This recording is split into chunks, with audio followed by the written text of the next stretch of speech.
And Mr. Chair, you are live. All right, thank you very much. All right, everyone, welcome. The call to order the meeting of the Board of the Port Wardens on Tuesday, April 28th, 2026, and it'll be called at 7:01.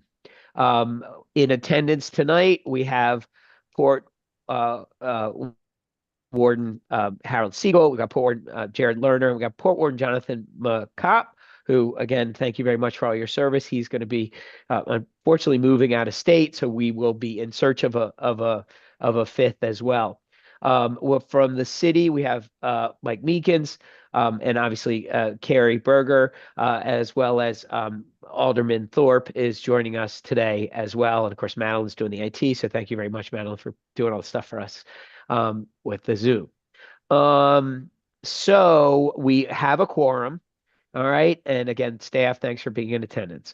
Approval for the agenda. All right. The next item is the approval of the agenda. I'd entertain a motion to approve the agenda.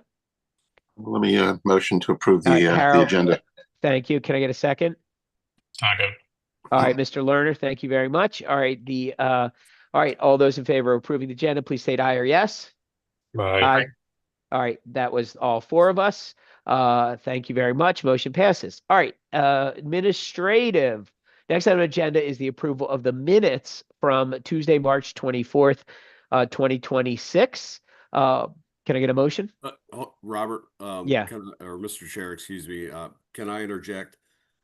We do not have the minutes ready yet from March 24th. I thought I already approved them, or was that from the prior? Maybe it was. We got a double. Okay. That was from the prior, and Okay. the city has just hired a new recording secretary, Okay, great.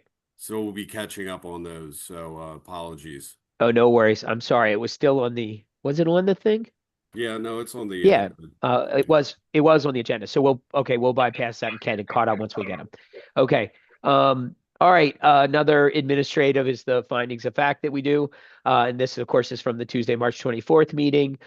There's only one this time, which is great. So the next item on the agenda is Port 2026-00002 Rogers Heights Road to install a 15 by 18-foot boat lift and existing poles. All work is a max of 50 feet channelward of mean high water. So if we can get a motion for the findings of fact and as well as a second. Can I get a motion? Motion. All right, Mr. Lerner. All right. Can I Second. get a second? Mr. Siegel. Thank you very much. All right. All those in favor of approving the written findings of fact in Port 2026-0002 Rogers Heights, please state aye or yes. Yes. Aye. Okay. Yeah. All right. Good. That was all four of us. Unanimous. Thank you. All right. The motion passes. All right. Thank you very much. We did have on the agenda vice chair position. I know Mr. Anderson was trying to be here. He actually called me about 20 minutes ago stating he was stuck on a business trip and he had to board a plane, so he knew he couldn't join. So, you know, I assume we just want to, I don't know if we need I don't think we need a motion, but Carrie will tell me, that we just push this to the next meeting. So you already, yeah, I mean, I guess so, because you've already approved the agenda. So you Yeah. can't necessarily remove it from the agenda now. So you can Okay. postpone the motion to elect a vice chair to the next meeting, if that's what your desire is. Okay, so I need to get a motion to postpone the election of the vice chair. Motion to postpone till our next meeting. All right, thank you, Mr. Siegel. Can I get a second? Second. All right, Mr. McCobb, thank you very much. All right, that motion passes. We're going to move to old business. Can I bring in everyone? Please raise your hand so Madeline can see your hand.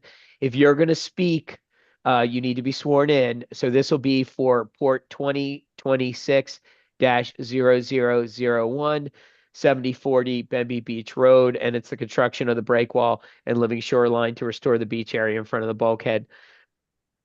All right. Let me see. Everyone has to have their camera on. You have to have your volume on, because you need to swear in. So if we can make sure We've got that.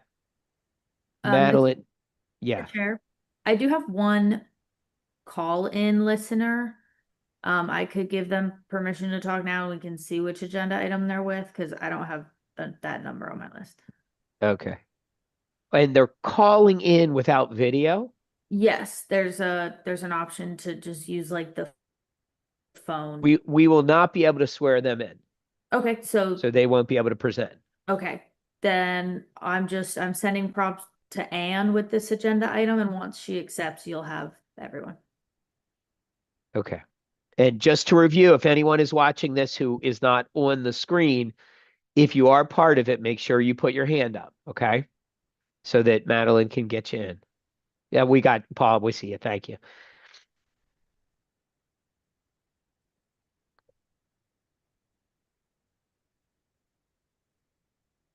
Okay, Anne, if you can get your video and audio on. And do you see the prompt coming up on your screen? It should say something like promote to panelist. All right, can you guys hear me? I can hear you, but we need to see you. I know I'm trying. I'm on my iPad and it says you're being promoted to the panelist. Please rejoin from a native something or another. I don't know. Can you see me now? I mean, I see No. you. Okay, if you just give me a minute, I can try to rejoin from the app. I Okay. just did it straight through my iPad because it was going better that way. You know, Okay. As a suggestion, at the bottom of your iPad, it'll show you the little what's X'd out, your okay, let me voice see. and video. Not video lower yet, left. Harold. She's not Or- on as a panelist. Okay, at least yet. the, Okay, I'm trying. I am yeah, trying. sorry. I don't know why it won't let me. I think you might have joined from your browser, in which case you would need to join from the app to. Okay, you know what? If you that just give me a functionality. minute, I'll disconnect and then I'll reconnect. My husband Peter and I submitted extensive comments into the record, so you I can have a understand, look but at if you want to those. be in the, I But I understand, would like but to you be in will. the meeting. So let me just drop off and I'll try to rejoin from the app. I'm sorry. Oh, that's all right. Okay.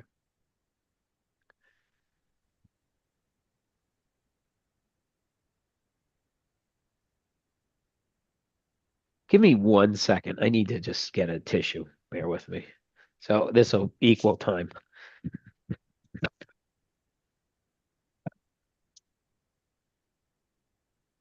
Good evening, Frank.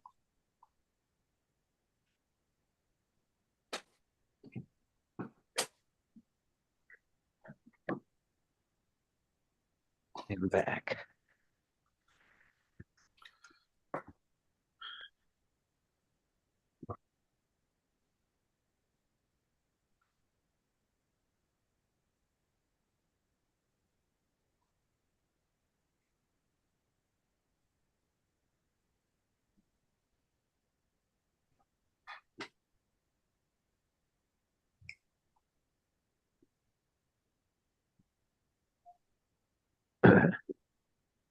Madeline, when you see any progress, like leaving and then coming back in, let us know. I'm only going to give this a few minutes, okay?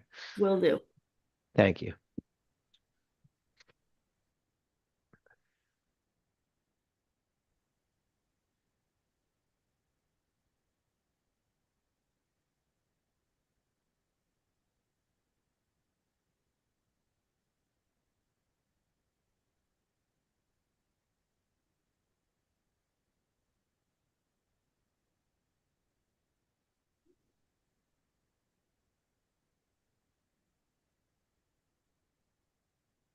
Have you seen any disconnects and reconnects? No.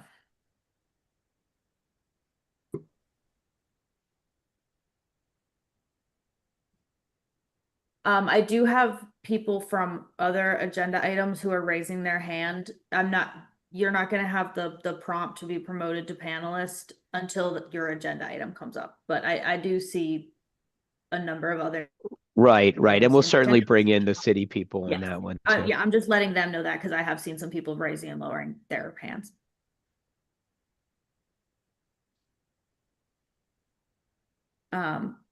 And just left. Okay.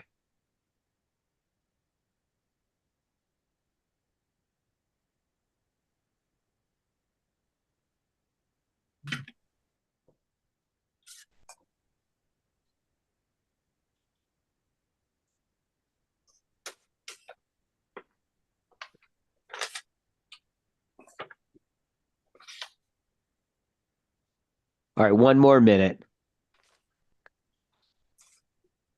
I see Anne's name. I'm sending the prompt again. Okay. Hopefully, oh, and it says she's rejoining, so we Okay, should great. go. Okay. Okay. Okay, good. All Got it. right. All right, Okay. just one suggestion to whoever does this tech next time is put the meeting ID in like as a separate line, because I had to kind of figure out what it was when it went to the app. It didn't automatically open in the app. So I had to kind of look down to where you do it by phone and it has the meeting ID, and I had to copy and paste it. So if you put it like right in the thing, it'll be a lot easier. Okay. So sorry for the delay. So Sure. I raise my All hand. right. Okay. All right. All right. Anyone planning to testify, please raise your right hand. Okay. All right. You do solemnly swear and affirm under the penalty of perjury that the testimony you're about to give to the Port Wardens is the whole truth and nothing but the truth. I do. All right. Yes. All right, Paul. All right. Thank you very much. All right. So as a preliminary matter, the board will accept into record the application packet, the staff report, and any public comments. Would the city staff to the board, Mr. Meekins, like to present any additional information about the written staff report and just confirm the existence of public comments, which I believe we've all been sent, but Mr. Meekins. Yeah, thank you, Mr. Chair, and thank you, Port Wardens. No additions to the staff report. There were 5 public comments, which I have forwarded to you all this afternoon, and they're also posted online. The mailings, the newspaper ad and the sign postings on the property were done in a timely manner. I'll defer to the applicant, Mr. Bollinger, regarding the mailings. Okay. All right. Mailing. We'll get to that in a second. Okay. Let's stick with order. Let's stick with who's going to be speaking. It just makes this go smoother. Okay, please. All right. All right. Let's go ahead, and I know you've explained it before, but Mr. Bollinger, if you could just do a brief description. You obviously your relevance, is normally we have an actual engineer presenting, who put the plan together. Sometimes we do get homeowners, and or in this case, you're the sort of in charge of CRAB. But if you can just sort of give your relevance and then give us a little, a brief description of what's the application. Okay. Thank you. This is a permit application for something the city does not have a permit for, but we're applying for a living shoreline restoration project. The shoreline was previously there along the bulkhead, and there was a jetty between our property and our neighbor's property that was removed when our neighbor's contractor came in to replace their bulkhead. So the jetty was removed during that process, and that jetty served to slow and stop the sand in our area from migrating out into Back Creek. So once that jetty was removed, we've had serious erosion take place in front of our bulkhead. And as stewards and tenants of the city, we are concerned about the bulkhead being exposed to wave action and perhaps being undermined and then losing the hill that bulkhead supports. I have pictures that show the erosion taking place right now. We'd love to see them. If you can share them with us, that'd be fantastic.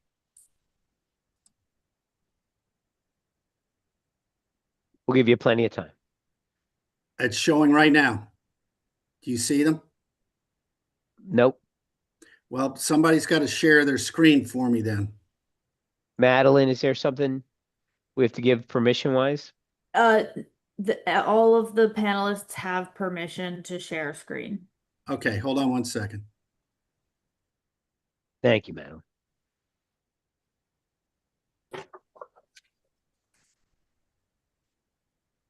Are you seeing it now? No. Will I Sometimes hit it does. Is that yes? No, we're not at this point. Okay. Ma- What I've done is hit share at the bottom of the page, and I am not getting access to share these documents, these pictures with you. So So, typically when you hit share, a second window pops up that gives you options of which screen or application window you want to share. Are you seeing those options? There we go. We're starting to see something change. Oh, and what you shared was just your inner. Oh, there we go. Perfect. All right. All right.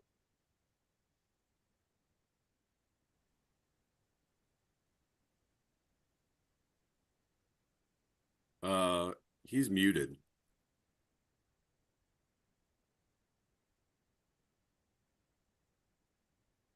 Let me send something asking him to unmute.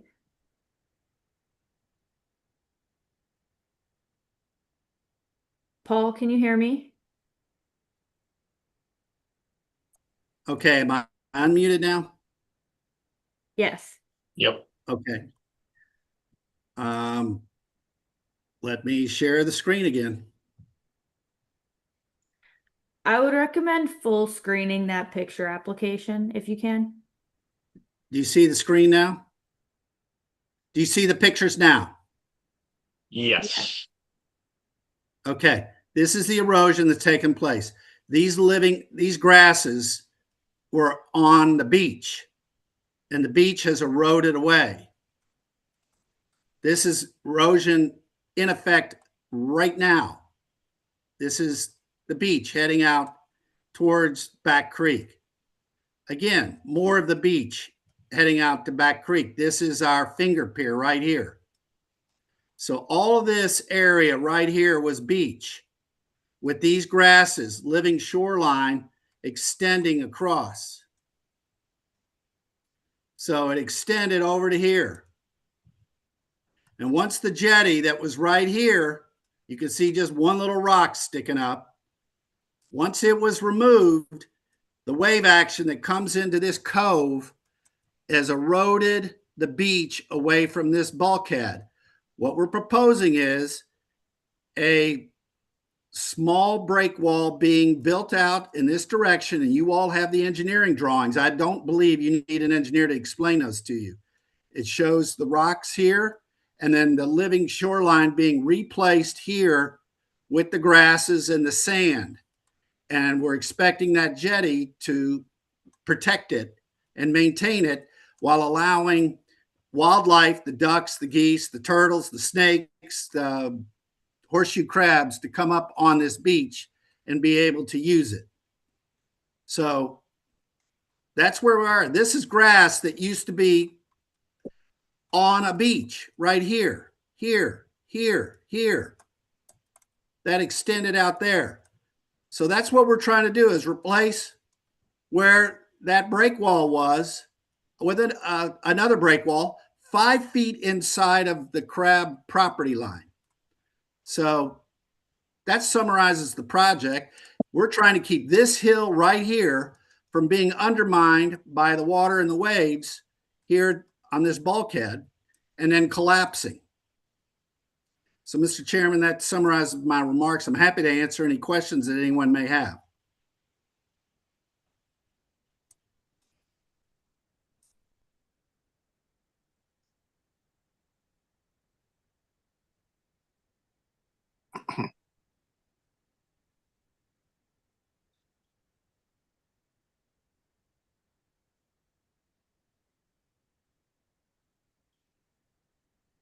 At some point, Robert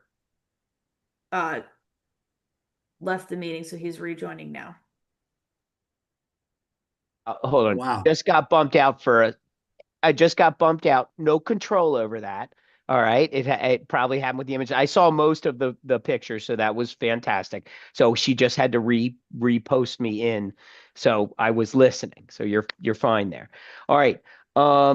Let's go ahead and are there any other elements you want to present with this, Mr. Bollinger? In essence, we're replacing a jetty that was removed by our neighbor's contractor when they had their bulkhead put in. We're Okay. replacing it, and we're restoring a living shoreline that will allow the wildlife in the area and protect the bulkhead of the crab property that is actually City of Annapolis property. Okay. That's it. Okay. Let's go ahead and move to public testimony, and we have one person in. If I guess Mrs. Ann, if you can give us your comments, that would be great, and sort of where you fit into the equation. I understand you're a neighbor effectively, Yes. but Yes. So we are the neighbor next door. My husband, Peter, is also trying to join separately from me from a different location. So I don't know if Madeline, if you see him, if you can let him in. We submitted pretty extensive public comments, which I'm sure you guys have read. I would just start out by summarizing that, again, based on the requirements of the code, in numerous different sections, the submission by CRAB is inadequate and incomplete. It has nothing specific about any of the environmental impacts.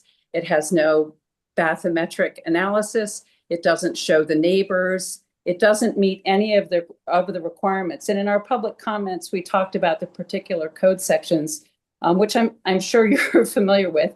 But this 1520-070, which says that any structure being proposed by a marina, a commercial marina with more than 4 slips, which CRAB obviously fits into 1520-070, that the applicant is required to prepare and present a detailed site plan with all of the properties within 500 feet, all of the types of properties, what they do there. It should be presented in a particular scale.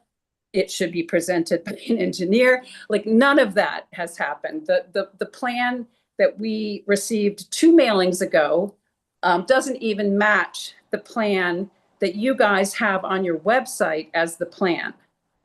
So that's a huge, like, the public notice piece. Oh, and then I will just say that, what we received was not complete notice.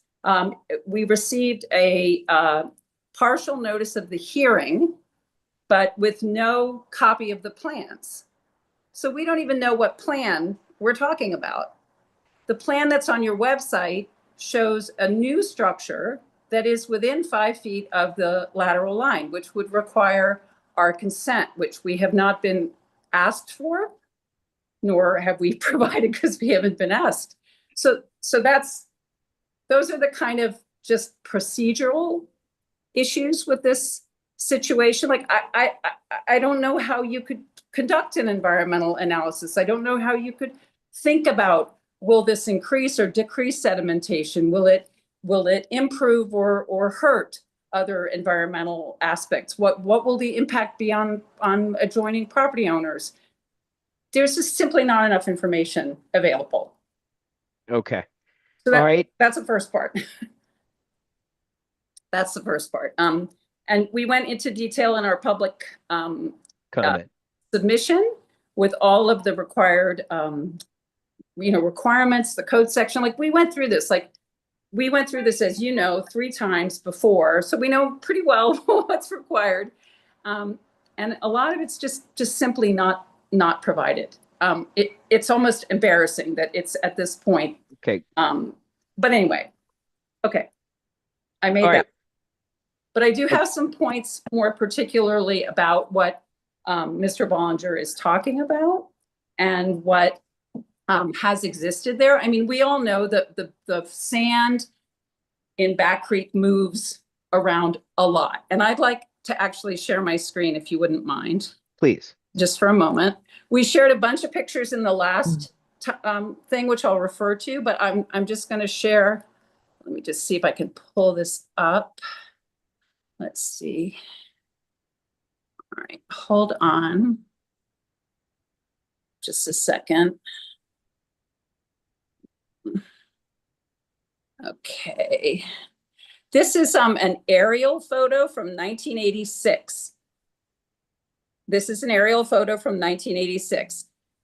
You can see, oh, I wish I could, maybe I can actually draw on this. I probably can't, but you can see where the sailing school is with all the little boats in the line in the Sure. upper right. Then you can see a long L-shaped dock. That's part of the sailing school. Then you see a T-head. That's Mr. Bemby's property next to the crab property. Then you can see the Williams Marina. Then you can see next to the old Williams Marina, a teeny little T-head. Do you see the teeny little T-head with 2 boats on it? Yes. Okay, that's our current property. We've replaced that dock that was there. But so between Mr. Bemby's T-head and our tiny little T-head, that's the crab property. And you can see the bulkhead was there at that time. And you can see there's a narrow strip of sand that stretches, probably was at low tide, a narrow strip of sand evenly all the way across the bulkhead. Okay? So now it looks different. Today it looks different. Today there's a bigger pile of sand right where Crab's walkway goes down into, and I'll stop sharing my screen for a second. Let's see, I don't quite know how to do that. Okay. Okay, so that narrow strip of sand visible at low tide, okay. Can you still hear me? Yes. Okay, so it gave me a weird message. Anyway, that was a picture from 1986. So that bulkhead was built to withstand water. We just built an $85,000 bulkhead to withstand water right up to it at high tide. So I don't think that unless there is incontrovertible evidence that the existing bulkhead is somehow being undermined, and the only way to resolve it is to build a shoreline, in which case, it would make sense to remove the bulkhead and just allow the slope to go down toward a natural shoreline. So the point I'm trying to make on this one is it is not an existing beach that's been there for all time that needs somehow to be restored. That's my very first point on the substance of the application. I have a couple others, Okay. but that's the first one. Okay. If you could. Okay.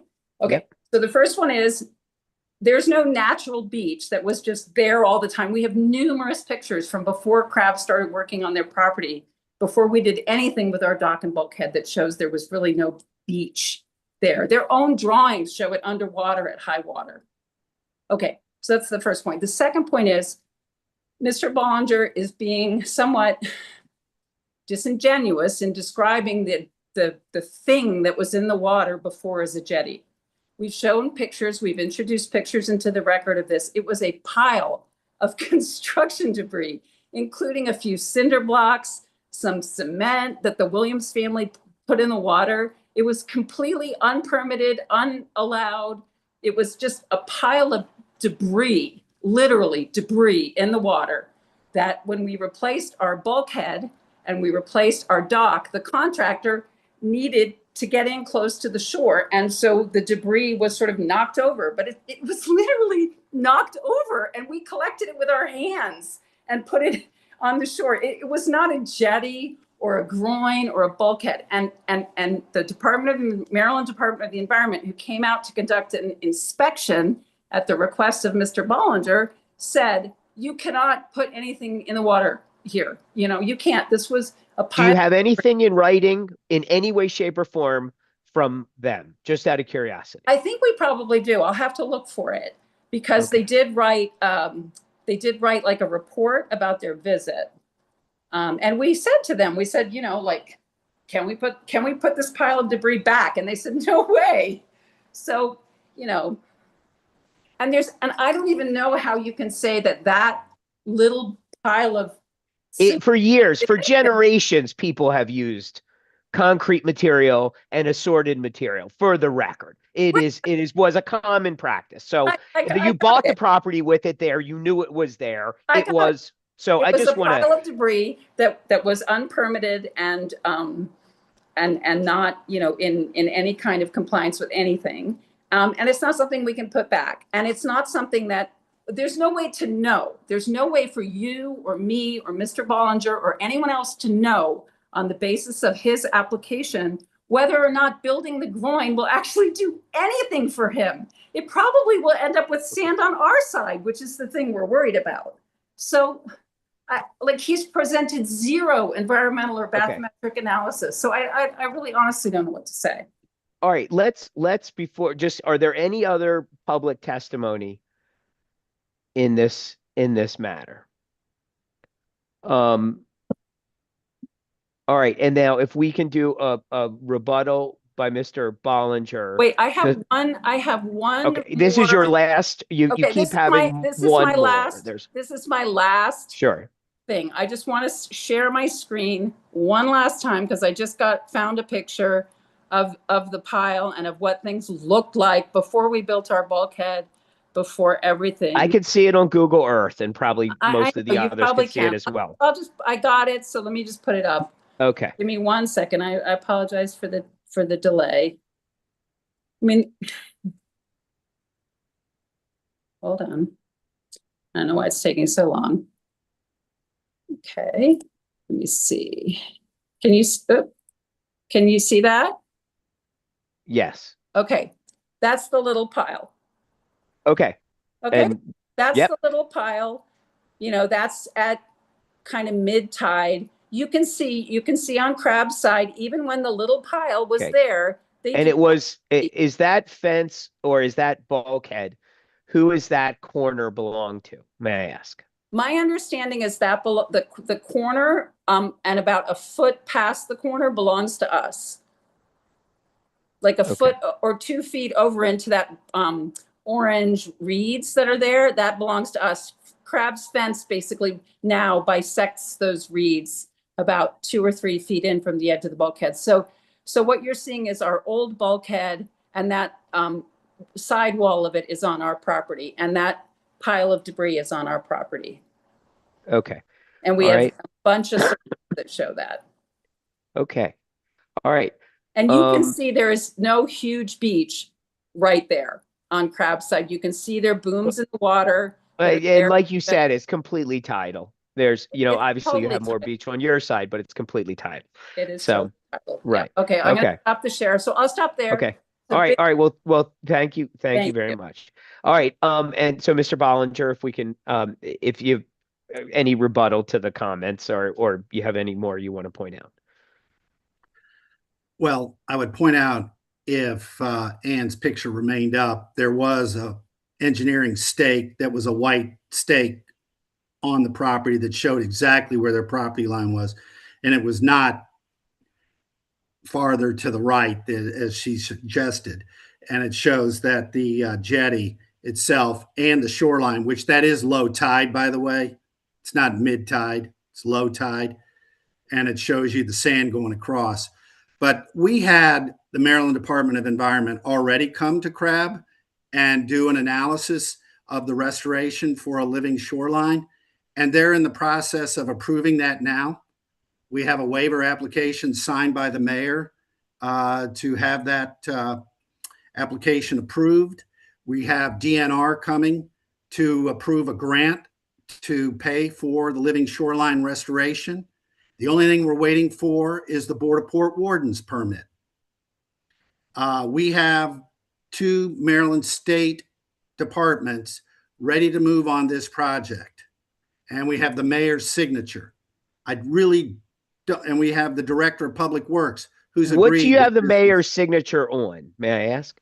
What do we have it on? Yes. Yeah. Yes, it is on the Maryland Department of Environment's request for a waiver for the living shoreline permit. Okay. The mayor signed it. Okay, but it's not in the application packet. I'm just curious. I don't think I saw that, but I could have missed it. No, it wasn't. Okay. Because with that was an MDE document, but we obviously can provide it. But I have provided it to staff Staff has seen it and they can corroborate that the mayor signed it. Okay. Yeah. And we Um, do have support from Alderman Rob Savage. We have support from our neighbor behind us. We have support from the Annapolis Sailing School for this project. So every neighbor except Peter and Ann have been supportive of this project and the restoration of this beach. So Okay. I don't know what else we can do. Okay. All right. So now it's my turn to just ask some question. My first one is, and this happens, it's not like sometimes you want to control expenses. You know, you had a professional entity put it together, Bayland. Okay. I'm surprised they weren't here to present. In it doesn't have to be that way, admittedly. A lot of private homeowners sometimes present, although normally when they actually pay an engineering firm to do it, they have an engineer presenting because this is what they do for a living, right? I'm just curious why there is none. But furthermore, one of the things we do require, and I'm not going to throw anyone planning and zoning under, but setback lines should be indicated with hash marks. And Bayland of all usually know that. So my only question is, well, the primary question is, why aren't there setbacks? There is Lines a on here? setback line, Mr. Chairman. It shows specifically an arrow pointing Show to. me. Show me. I'll share the screen I'm looking at that shows. Okay. Let me go ahead and share that. And you Yes. show me what I'm not seeing. The Okay. city asked Here, us let to me put show that you. in, Let me, and we whoa, did. let's do one thing at a time here. Tell me when you see this. You got it? Yes, keep going. So on every application we receive, especially from professional entities, there's hash lines indicating the 5-foot setback. Do you see on here a 5-foot setback line on either side of these lateral lines? Yes or no? You do not have the latest document. This is the application. Where is the The latest city document? asked us to update it, and it shows right here that the lateral line is here, and this Can you share that with me? I'm is going to 5 stop feet. sharing. Yes, I can. That'd be great. Okay. It And is 5 feet over. okay, if you can share that, that would be great. And again, I'm not frustrated with you in this. I'm more like the Bayland really. And again, I don't know why I don't have the latest one, but that's the one I have in my application. I got it. Okay, great. I'm as confused as you why you do not have it. Shows right here. Prior If you from could share stone it. groin to be placed a minimum 5 feet from the lateral line right here, goes right down, and here's the instructions on these plans. Can you share this? Oh, I apologize.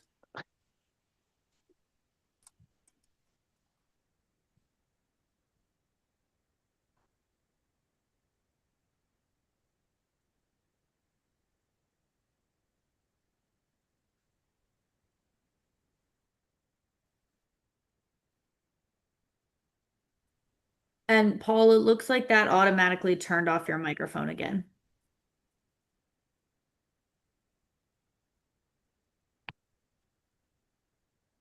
So I'm looking at R1, by the way. I mean, maybe there's an R2. Paul's still muted. Sure.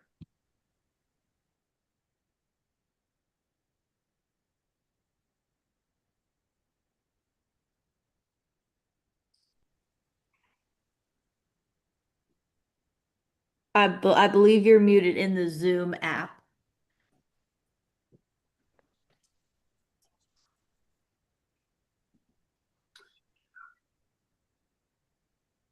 Michael, while he's searching, was there an R2 maybe? I don't see the revision number on what I have and what I see. Here it is right here, gentlemen. Read this instruction up here that we were asked to place this here by city staff. Is anyone else seeing it? I'm sorry. It's right here. Are you looking at my cursor? Are you able to see that? And it comes down. This line I'm comes not right seeing down. any image. Is anyone else seeing an image? Oh, wow. I can see an see it. image, yes. I see it. Okay. Let me see if It's right No. here.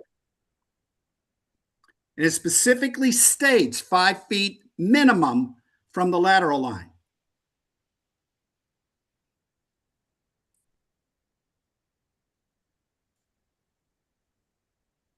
Yep. Hold on.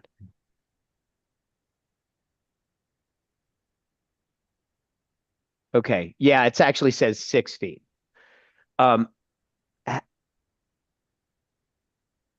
So it's up here. Yeah, but It's six. that's a pointer line. Usually there would actually be that's a statement. There would be usually be a hash mark. But again, it does when you look at maps, as you can understand, 5 feet is sometimes hard to see when you're looking at 100 feet type of thing. But again, this is better. But that's not on the applications I have. But again, I may have a different version. What is the title of this application? The full title? Just out of curiosity, I want to make sure I'm looking at the most current thing. If you go to the top, it should say the name of it. I am at the top. So crab facility, living shoreline. So on that cover sheet date, the ones that we have say December 2025. So this is February.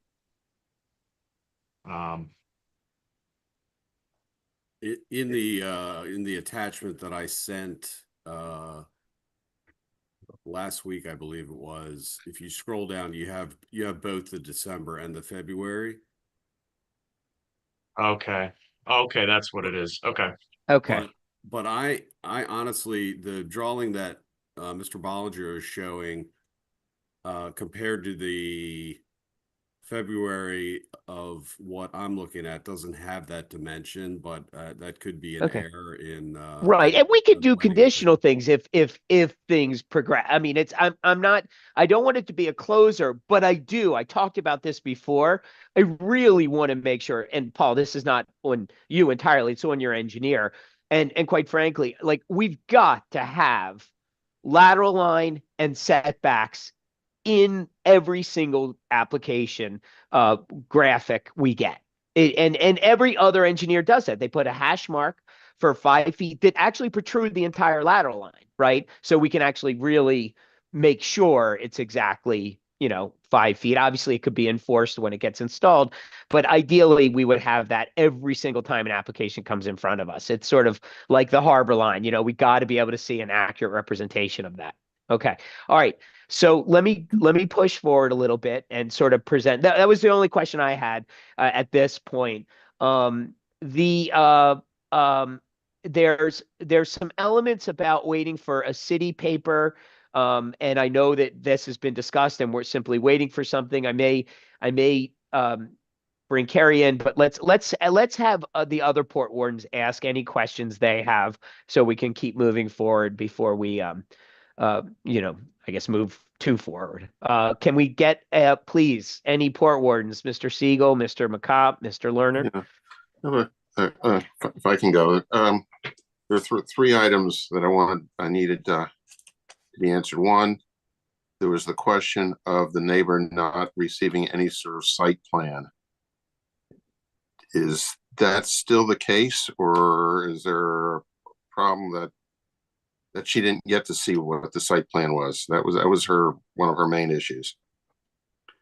The second thing was the environmental impact. Was that completed, not completed, not done, or is that somewhere in the packet that I didn't see? And the third thing was, if this bulkhead, so to speak, gets placed, will that automatically cause sand to accumulate on the neighbor's side of the bulkhead? Can we address those three items? Carrie, can we go ahead and mute anyone who's not Madeline? Just while we pass through, we'll invite them back in. Please keep your video on, but let's not. Yes. Okay, thank you very much, Carrie. Out of curiosity, the environmental impact study was obviously something pointed out by a neighbor. I'm not sure, to be honest with you. I don't know exactly in Title 15, if that's required and at what level. Furthermore, if it's a nonprofit with the purpose it has, is it considered commercial? You know, that's another question I have that might be a legitimate point in the other complaint. Carrie, any thoughts on those two elements? Yeah, so I mean, I'll just sort of remind you guys of the criteria that's listed out in section 15, 16, 20 and 15, 16, 30. And those are the things that you all need to consider in Right, right. whether or not And to I'm approve looking the at them now. application. Right. And Okay. there are certainly, things that there's no specific environmental reference, but there obviously is, conservation, erosion, things like that are criteria is worth considering. As for your second question, I can't remember, I think is whether it constitutes a commercial. I think, right, whether a nonprofit constitutes a commercial, is that what your question was? It is, but also is it crossover to actually public? Because that very much has to do with 15, 16, 30, in that it is, albeit it's crab is open to the I assume the general public, which means 15, 16, 30 would be something for us to pay attention to. What are your Well, so I mean, again, yes, there are the references and the criteria that speak to access to the public use for right? recreational purpose, and the only mention of commercial is whether the present and projected needs for any proposed commercial or industrial use. Okay.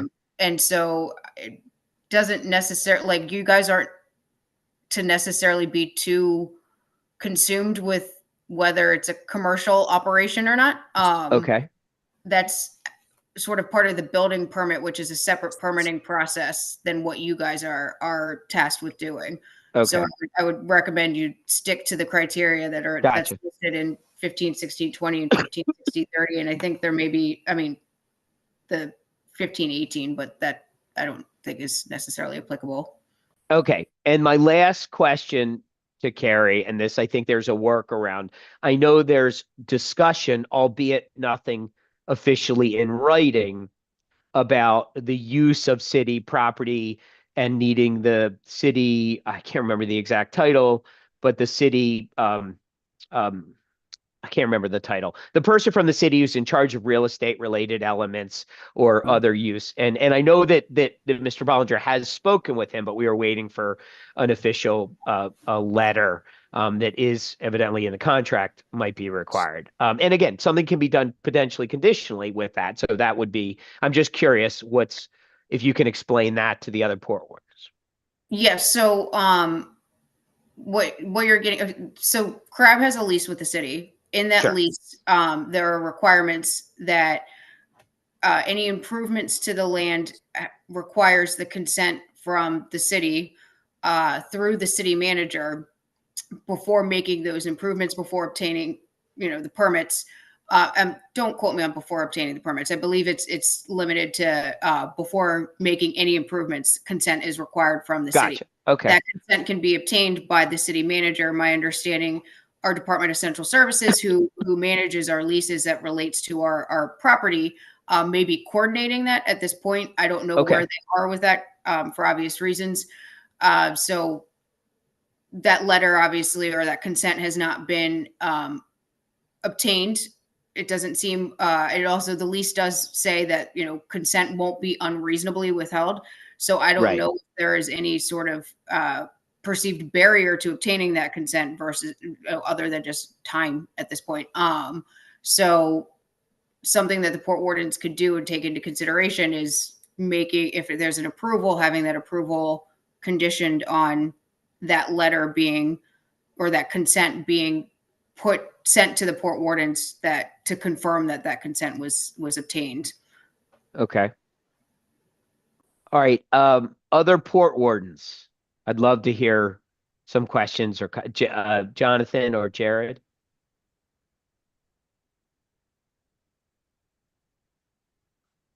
Any questions? Okay. Which property Yeah. is on the upstream and downstream side of the groin?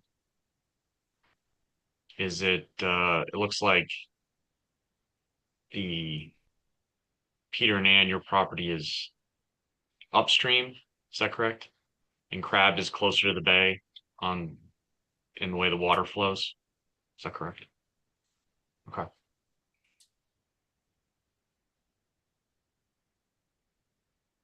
All right. Any other questions by Port Wardens before we close? Yeah, once again, I know it was Sure. answered, if I may. If he puts up the groin there, will that cause more sand to be accumulated on the upstream side, on the neighbor side there?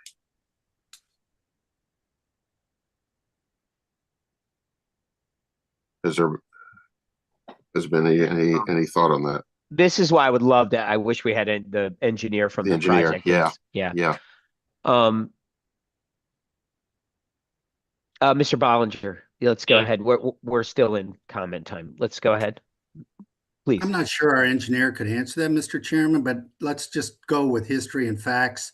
And the jetty that was there previously did not create any upstream sand buildup. It prevented the erosion that went through the cove that is a circle. It's a counterclockwise circle that takes place there. That's why the sand that used to be in front of our break wall or bulkhead is now moving to the right towards the sailing school and Steve Bemby's property. Okay. All right, before we close this, is there anyone else from the public, any alderman or anyone who would like to say anything? Ann, give me a second.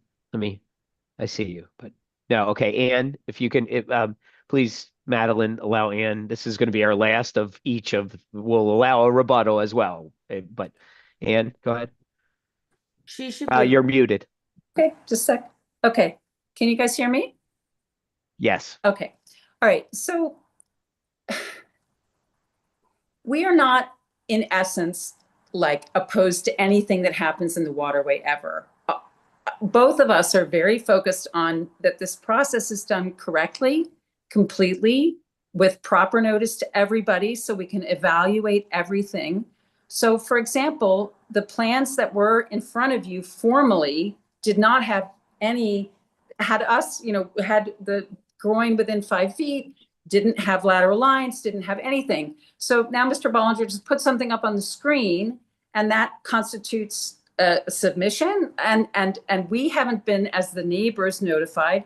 The last notification that we received by mail didn't even include any site plan at all, let alone which one of the 2 or 3, version 1, version 2, version 3. So we have no idea really what's proposed. We have no idea. And I know you all take your roles very seriously. And, there's going to be this vacancy on the Port Wardens. Maybe I'll put my hand up and run for it because I really care about this process. I care about Back Creek and what happens with the natural environment there and with the accessibility. And there's literally no way for you to effectively do your job and evaluate the impact on this, on the environment, on navigation, on access to the water, on anything, because it's so complete. It's so incomplete. There is sort of logic and reasoning that a lot of us can use. There's also enforcement when something, if someone states they're going to do something we trust. You know how many times we have people who will indicate a vessel, and if something were incorrect as it comes, we've had the Port Wardens actually stop things that were sort of not we didn't have them. They noticed things that were off. So there's ways we try to say yes, just like we said yes to you guys, especially after you modified and adjusted to accommodate the neighbor. Yeah. Then there are times where logic and reasoning, excuse me, let me finish, where we can use logic and reasoning. And again, admittedly, yes, it frustrates me that I'm not seeing a lateral line, but what Mr. Bollinger showed me, and knowing he would have to pay to have the regroin done if it were done incorrectly, there's a little bit, in the equation that we have a little flexibility, because our goal is to try to say yes to the people within Annapolis if it's within our purview, okay? Which we have all the statutes that are our primary responsibility in front of us, okay? So I'm gonna go ahead. Are there any other public comments? We do have Mr. McCobb has a question. Remember, one Port question. Wardens, once we close it to public, we can only discuss amongst Yeah. ourselves. Just one question.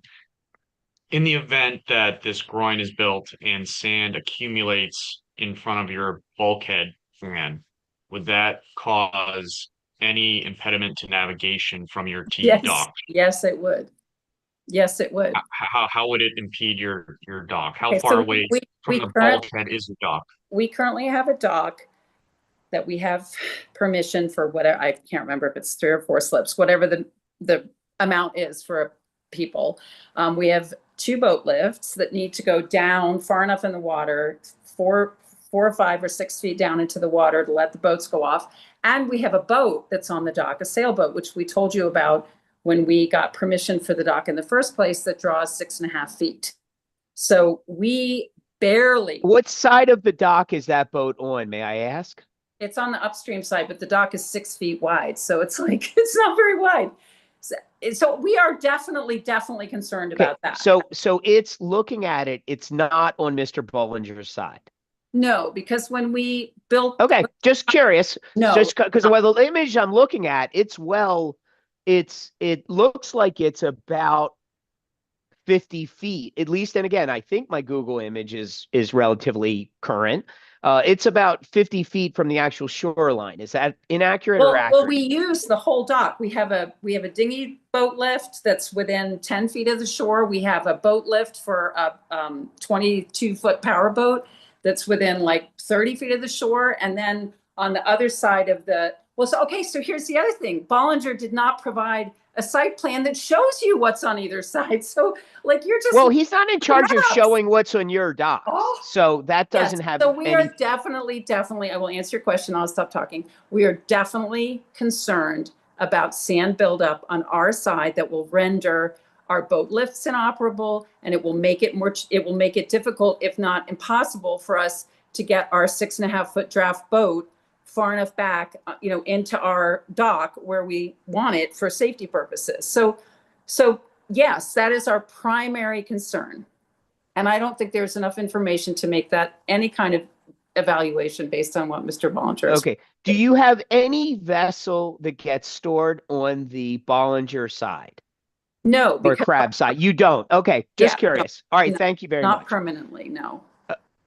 Well, it looks like it might be a setback issue. It could be a setback issue if you even dock semi-permanently. Right. No, but like you can like drop someone off. Right. But it wouldn't be docked there. Because if it were, it would be a setback issue. Okay. Just curious. Correct. Okay. Correct. All right. I'm going to go ahead. This has gone on, and thank you very much for all participating. There doesn't seem to be any more public related comments. So I'm going to declare the public hearing of Port 2026-0001-7040 Benby Beach Road.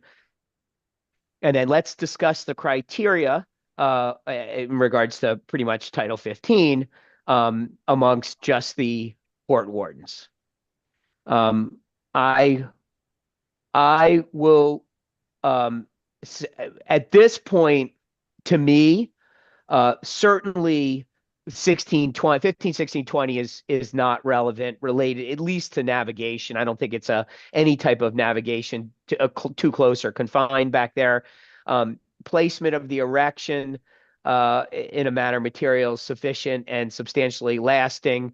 There was something there prior, although again, for decades, I've seen people successfully use all different types of concrete matter, including former roads, as this type of structure. But now it'll be probably a lot more professional. So 15, 16, 20 also.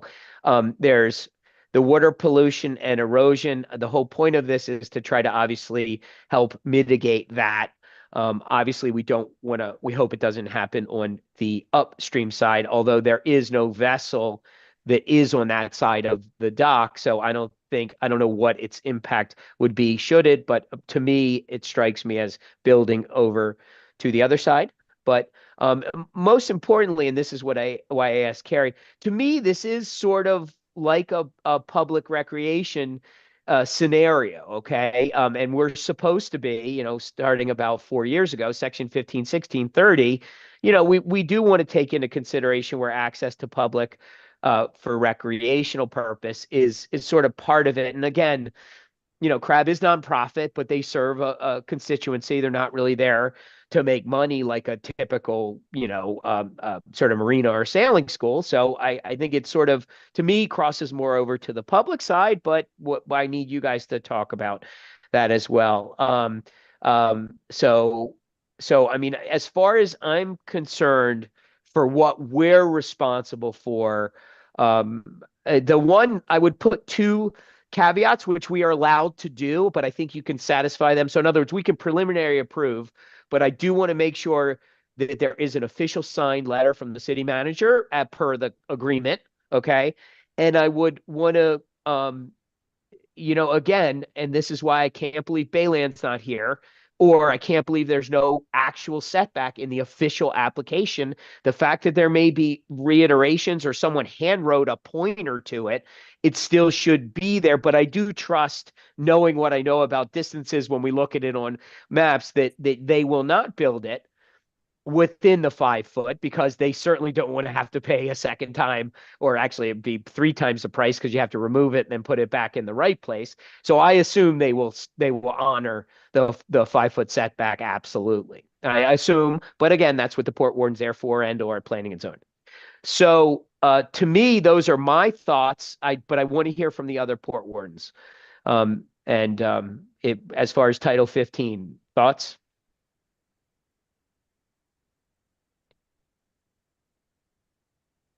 Harold, I'm calling you out now if you're not saying anything. Yeah, I was just thinking.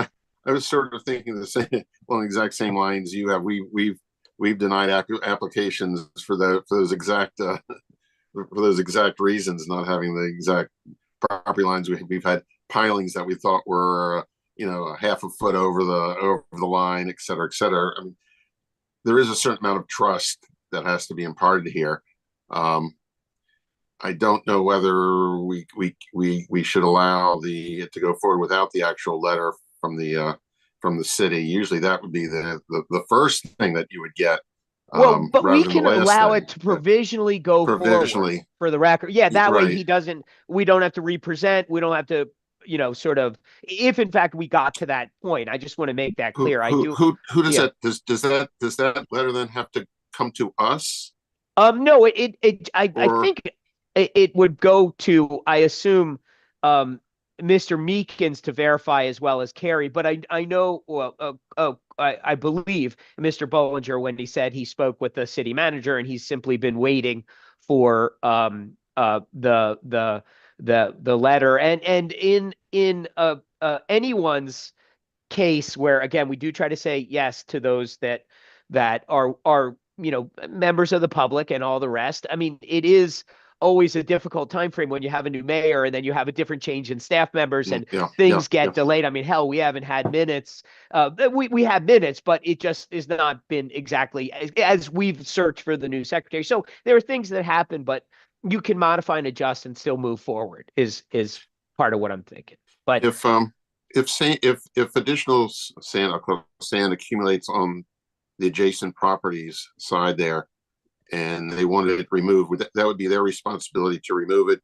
Well, no matter what, if it's on Crab's property, it's really the city property, but Crab has use of it for another 30 some odd years. So the responsibility, I don't believe we have. Once we approve it, it's going to be in place. As long as it gets put in the correct location. Right. Which he has indicated, it looks like it's 6 feet according to that final element. Mr. McCobb, you look like you wanted to say something. I just had a little bit of concern about the condition that you wanted to put on the property related to the agreement between the city and the city manager and Crab. I don't know if we have the jurisdiction to enforce a legal agreement between Crab and the city. And if that also seems like as it goes through the permitting process, that planning and zoning, who is the city, would have to agree to this, and that sort of would include that city manager. So I don't know if we need to Yeah. have that condition. Well, if we do a provisional, I think Carrie can speak better to this. I believe we've had something like this in the past. But Carrie, is it possible for us to do a conditional if we find within the Title 15 that it should move forward? Is there a way to do a provisional? Because basically planning and zoning could hold it anyway, to verify. But I'll let Carrie answer. I mean, yes, to both of your points, I think that you can make it conditional. And then to Jonathan's point, the enforcement element of it isn't going to necessarily come from the port wardens. Right. I think what making it conditional allows for is having it revoked if that is not ultimately submitted. And whether it's any and all permits is sort of going to be up to the decision makers as it comes to that. But there isn't anything that prevents you from making it a condition of the approval, but the enforcement part of it may not necessarily involve be you in guys. our hands. Totally understand. Okay. All right. Thank you so much. All right, Mr. Lerner. Yeah, I agree with your points about community use. I don't see any issues with Title 15. I think this application has been kind of muddied and dirty. It would have been easier if we had the engineer here to begin with, but I'm ready to take a vote when you are. Okay. All right. All right. Then I will entertain a motion to approve or deny the application of Port 2026-0001-7040 Benby Beach Road. And if you are going to put a condition on whoever sets the motion, make sure you put that in your language. Okay. I'll go ahead and make the motion to Mr. approve it. Siegel. Can make the motion conditional upon the approval of the city to the application. Okay. All right. May I get a second? I can't be the second. You actually can be the I'll second. Oh, I'll second it. I'll second okay. it. Thank you, Mr. Rakab. All right. Okay. So, all right. All those in favor to approve the motion, with that condition of the city approval, for Port 2026-0001-7040 Benby Beach Road, please state aye or yes. Aye. Aye. All right, that's unanimous with the four of us. Thank you very much, both parties. We do appreciate all the comments. We appreciate everyone's sort of active interest in the whole process. Again, thank you guys very much. All right, let's go ahead and let's move forward to new business. All right, if we can, Madeline, remove anyone from the prior one. Anyone involved with Port 2026-0004, 3 Eastern Avenue, please hop in if you would. And then tell Madeline, if you are going to speak, you have to have your video on, you have to have your audio on, okay? And give me a second. Without, again, my normal screens, I need to go hunt down the app. I don't have to hunt it down. I just got to get it. Josh, you've joined twice, so I'm gonna have to kick one of the accounts out. Which one are you actively using? You guys hear me? I'm currently using my my phone. Okay, great. I'm gonna if the other accounts are computer, do you need to share your screen or anything? I just had it just in case you guys needed me to share my screen for the plans. Okay, That would be great. Okay. Then as long as there's no echo or anything. Corey, you need to accept the prompt to come on as a panelist. If you've joined from your browser instead of from the app on whatever device you're on, it might not let you do that.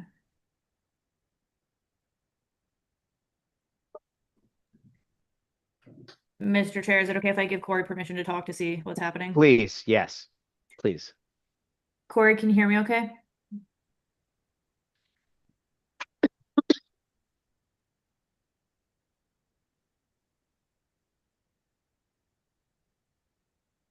Corey, do Yeah. you see the prompt I'm sending to your screen? I do. I'm just listening in. I'm not going to make any comment. Okay. All right. So we don't need to swear him in. All right. Thank you. If we can go ahead and first let me swear you in, then we'll get to the city. All right, Josh, if you can give us if let's go ahead and swear you in. All right. Okay. Please raise your right hand. You do solemnly swear or affirm under the penalty uh, of I'm sorry. You do solemnly Perjury. swear or affirm penalty of perjury that the testimony you're about to give to the poor warrants is the truth and nothing but the truth. Yes, I do. All right, thank you very much. All right, let's go ahead and move to the city. Preliminary matter of the board record will accept into the record the application packet and the staff report and public comments. Would the city staff to the board, Mr. Meekins, like to present any additional information about the written staff report as well as confirm any additional public comments? Thank you, Mr. Chair. No additions to the staff report. We received no public comments. Okay. And also the Sign. posting of the property, the mailings, and the newspaper advertisements were done in a timely manner. Okay. All right. Thank you very much. Let's go ahead to Mr. Baltazar, and let's go ahead. If you can give just a brief description of your qualifications, and then go ahead and help present the application to us, that would be great. Yeah. So I've been working for Waterfront for about almost 3 years now. Okay. I am a project designer. I have a associate's in architecture, working towards my bachelor's currently. Okay. I can share my screen to provide the. That would be great.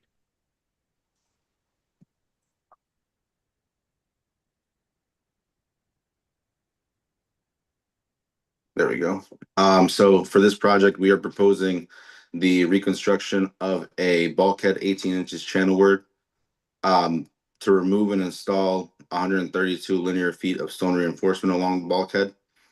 The installation of a boat lift with the associated piles, and the two dual PWC lifts.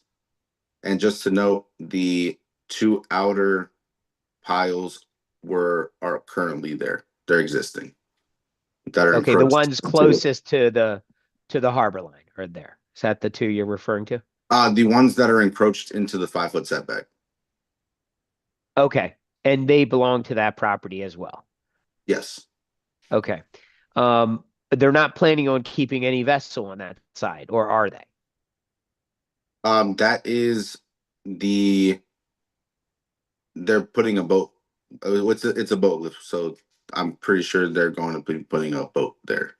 Okay. Will the boat lift? What is the beam of the boat on that side, and what is the distance from the 5-foot setback to the actual bulkhead? Okay, I see the installed two bulkheads on the I guess if this is north-south on the north side. I'm not Mhm. looking at right. What is the BL on the starboard side? Or I'm sorry, the south side.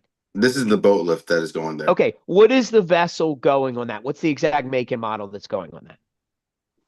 It is should be I don't know the exact make and model, but it's a 30-foot vessel. Okay. And what is the distance from that 5-foot setback and the actual dock? 50 feet. The distance from the setback? Oh, from the setback to the dock? Yeah. At its thinnest point. Thinnest point, it is about 10 feet. Okay. Is All it right. this thin right here? Yes. The distance from that hash line to the dock. It's about 9 to 10 feet because the boat lift is 15 The by boat 15. the boat lift is 15 by 15? Yes, the piles are 15 by 15. I can show you So from here, so the width is 15. Okay, but what we care about is how it relates to the setback. Okay. Yes. So Let's it'll go ahead and be keep moving forward. I Mhm. apologize. I'll get to my questions when it gets to my point or my time. Okay. But well, I explained the. All right, let me ask you Okay. this. It's showing the rock as if you guys are installing it on each of the neighbors because it's outside of your ladder. Are those already existing on the neighbors, or are the neighbors in agreement that you're doing that, or and do we have a letter to that effect? Yes, uploaded a letter of support from both um adjacent neighbors. Okay. Do Um, you have a letter of approval for the encroachment into and I understand their existing pilings, but that doesn't mean when you make a major change that Mhm. you're just grandfathered in because you have arbitrary pilings that had been there for years. Okay. Do you have a letter from the neighbor on that's, I guess, south side? Again, I'm assuming this is north south because it's your Mhm. image. I can't shrink it to look at a row compass rose. Do you have a letter stating you have permission to encroach in the setback, which you can have? Like, that's great when you have neighbors that work together. Mhm. It's sort of pretty easy, but it has to be an official letter from them stating you're allowed to permanently encroach into the setback. Not exactly to encroach in the setback. We have the just letter of support from both Right. neighbors. Okay. All right. But All right. I was just curious. I, That's something that. we could also obtain those. Okay. That's great. That's really good. All right. So there is no I don't believe there's any other public testimony. Oh, do you have anything else you want to present? I'm sorry. I should have let you finish fully. No, that was all. Very much. Okay. All right. Um the um I seem to lost my Zoom. Here it is. Okay. So the questions I have I've already asked. Honestly, Mhm. you have letters from the neighbors so they know you'll be on their property putting this sort of rip wrap or protective bulkhead of rock or whatever the material may be. I like I said, to me, you will need to, and again, I think this could be conditional as well, but you will need to have, I'm really glad that one piling actually isn't over the lateral line because if that were the case, there is no alteration. But the fact that it's right on to me, it looks like it's in the 5 foot setback zone, just like the other one. And I assume you're going to be using those with that 15 by 15 boat lift, Correct. right? Okay. All right. Everything else, to me, I really don't have any more questions. Let me open it up to the port wardens. Um, Mr. Siegel. Are, We'll are start. you suggesting then that we get the thing saying we need a letter before if we approve this?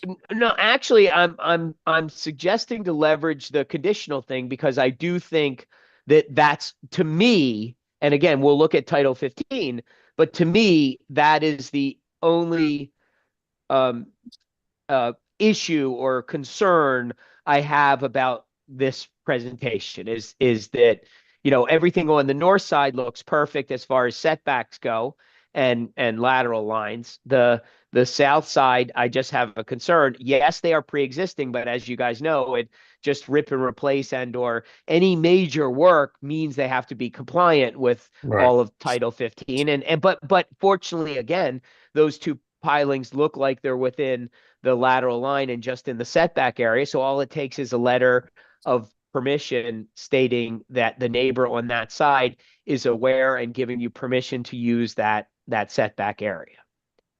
And I think Gotcha. we can do it as a condition because it's simply Condition. a letter and it won't move forward from P and Z until it does. All right. Mr. McCott. No, I agree with you. I think the conditional letter is the right approach. Okay. No questions. Okay. No, And then no other additional questions. okay. All right. So let me get to my Title 15. So I use the right language where appropriate. Bear with me 1 second. I have a sort of my Title 15 in front of me, or at least the part that we are really focused on. So to me, this is obviously not an issue with the harbor line at all. It's not an issue with navigation. It'll certainly help both the neighbor and themselves with the bulkhead there. It looks like they're doing a real good job of sort of shoring it up. Obviously, if anyone knows Eastern Avenue, they get hit. They're that typical edge of Eastport that gets beat up, and so anywhere there is the ability to save the shoreline, I think it's a great idea. So my only concern, which again, thankfully we have a way to mitigate it very easily, is that conditional on the use of the setback from that 5 Eastern Avenue. The rib is. Okay, I hope I said that correctly. As far as the rest of Title 15, again, it's 15, 16, 20 looks completely fine. The 15, 16, 30 is not going to lead to any congestion or anything like that. So to me, it's well within what our should do, again, with the condition that they just get an official acknowledgement and permission from that neighbor on that 5 Eastern Avenue house that the other property 3 will be allowed to permanently have access or be able to use that 5-foot setback on their side, of course. All right. Let's go ahead. Do we have any other questions or public or elements anyone want to discuss while we haven't closed it yet? All right. Okay. I declare the public hearing of Port 2026-0004 3 Eastern Avenue. I've already discussed the criteria, and I don't want to have to recite it. But again, within 15, it looks all kosher. I mean, really valid within 15 as long as we get that letter. So I will entertain a motion to approve or deny the application in Port 2026-0004 3 Eastern Avenue. But please make sure you make the motion with that condition of 5 Eastern Avenue giving permission of the setback. Yeah. Okay, yeah, I'll go ahead and make the Mr. motion Seeger? that Okay. we approve the application conditional upon the neighbor acknowledging that the pilings are within the 5-foot setback. Okay. All right. Thank you very. Can I get a second? Second. Mr. Lerner, thank you very much. All right. So, all those in favor all those in favor of the motion on the table for Port 2026-004 0004 3 Eastern Avenue, with that condition that we put about the neighbor, with the letter in the setback, with the letter about the pilings being in the setback and permissible to be used for that lift. Please, let's go ahead and vote on it. Please, all those in favor, please, or not, please, aye or yes. All right, so that's 1, 2, 3, 4. That's unanimous. Thank you very much. The motion passes. Thank you very much, everyone. Let's move to the next one. Thank you, guys. Thanks, Okay. Jeff. Thank you. Thank you very much. Okay. And this is Port 2025-00019-138 Spa Drive. And it's replacing kind 25-foot bulkhead, replace bulkhead 18-inch channel wood, raise height of bulkhead 1.5, grade hill to meet Excuse me. bulkhead and install 6-foot. Remove existing pier piling and install a 6 by 82-foot floating pier. Excuse me, Mr. Chair. Yeah. I don't know if I conveyed this message, but that number 2, 138 Spa Drive, has been pushed to the next meeting because the newspaper ad was not published.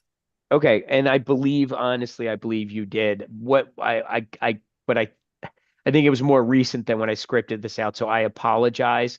So Yeah. we're gonna have to just do a quick motion to push Port 2025-00019 138 Spa Drive to the next meeting, to postpone it till the next meeting. Can I Motion get to a motion? postpone.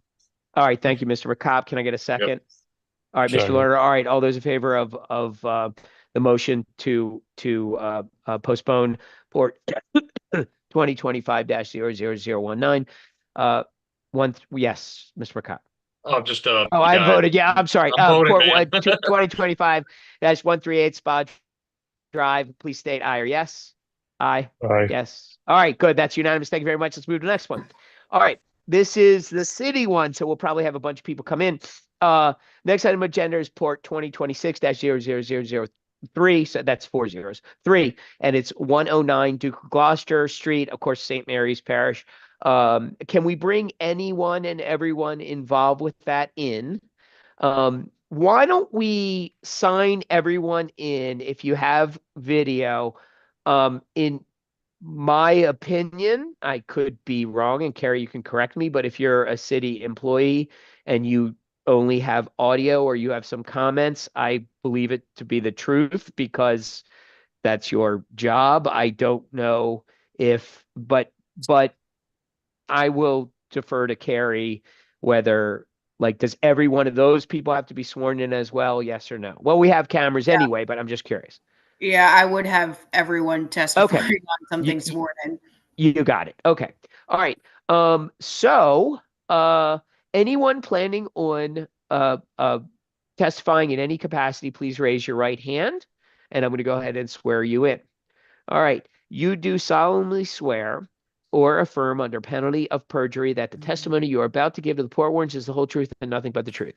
I do. Yes, I I do. do. All right. Thank you guys very much. All right. Let's move to the board that we will accept into record the application packet, the staff report, and any public comments. Would the city staff to the board, Mr. Meekins, like to present any additional information about the written staff report, as well as confirm, let me also confirm if we've got any public comments related to it. Thank you, Mr. Chair. In regard to the staff report, I would like to add one condition of approval, and that will be discussed tonight. I would like to add that the HPC, Historic Preservation, review this permit and either comment or approve. So that would be the 5th condition in my staff report. Okay. Additionally, there were no public comments, and the project or the notifications were properly mailed. The property was posted, and the newspaper article or newspaper ads were published all in a timely manner. Okay. All right. If we can get who from what entity is presenting this? I'm Joe Berg. I'm with Biohabitats. Okay, fantastic. All right. And again, feel free to share. We love looking at images in case, we think we obviously do have the applications in front of us, but it helps everyone see the same thing. Okay. Mhm. So I'm going to go ahead. If you could, you already said which entity you're with. If you can give just a brief description of any relevant information as far as your expertise, as well as, and then go ahead and present the application to us, that would be fantastic. Okay. My name's Joe Berg. I'm a restoration ecologist, practice lead for Biohabitats. And I've been working in this area for 40 few years. Okay.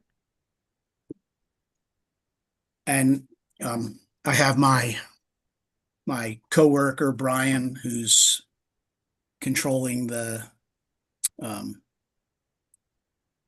Video. plans. Yeah. And The sharing. Okay. And for So- the record, real quick, I am a senior water resource engineer at Biohabitats and the engineer of record on the project. So Okay, fantastic. All right, if you could go ahead and to start the process. That'd be great. Yep, you can just get to the Yeah, the do you want any proposed photos or you want the plan. plan? Okay, yep. Yeah. So the project is adding a stone revetment to the existing failing bulkhead and then establishing that stone revetment in oyster. So it'll be a living shoreline of sorts, an oyster reef.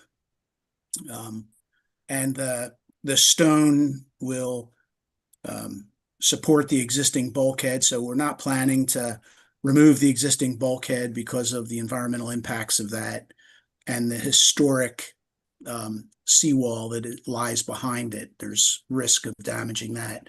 So we're leaving the bulkhead in place, piling rock up against it, and we already have the Corps of Engineers and the Maryland Department of the Environment permits for the project, so they're okay with the waterward encroachment and the volume of material and the expected benefit that the project will have because of supporting the oysters relative to the amount of water that this material is going into.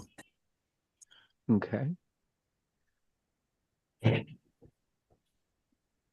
This All right.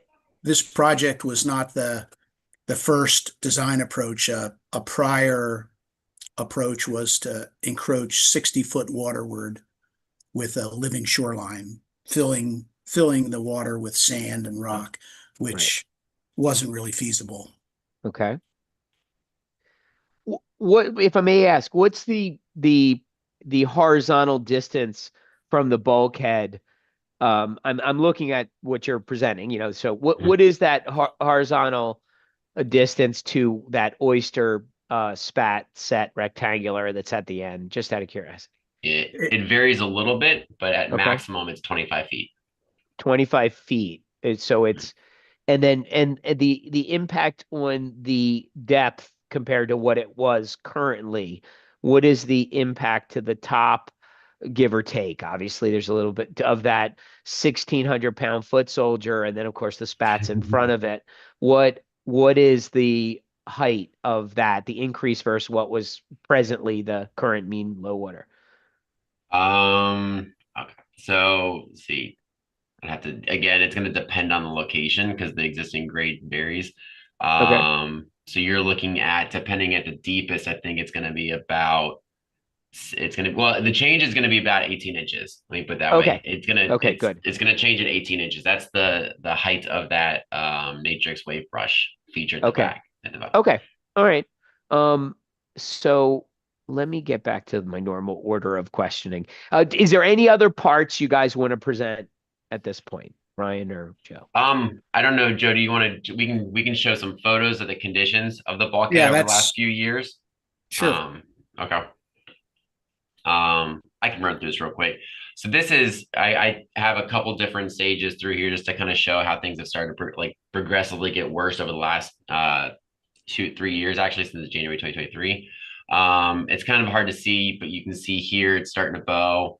And if I, I'll do a zoom in here, but you can start to see kind of like this section bowing here.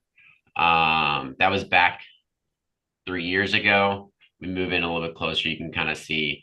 I can keep going to 2024 and you can see the end of 24, it really starts to, that's really getting exacerbated. You're actually seeing kind of the soil below starting to kind of shear off right there. And that's what's kind of pushing that in there.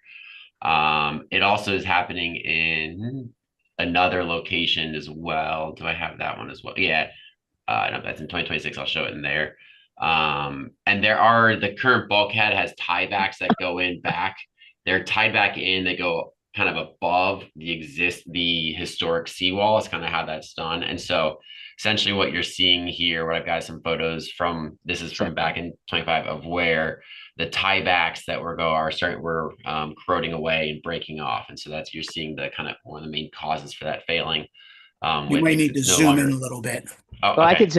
I was able to see that then. Okay. Yeah, you can see on this one, it's just completely gone.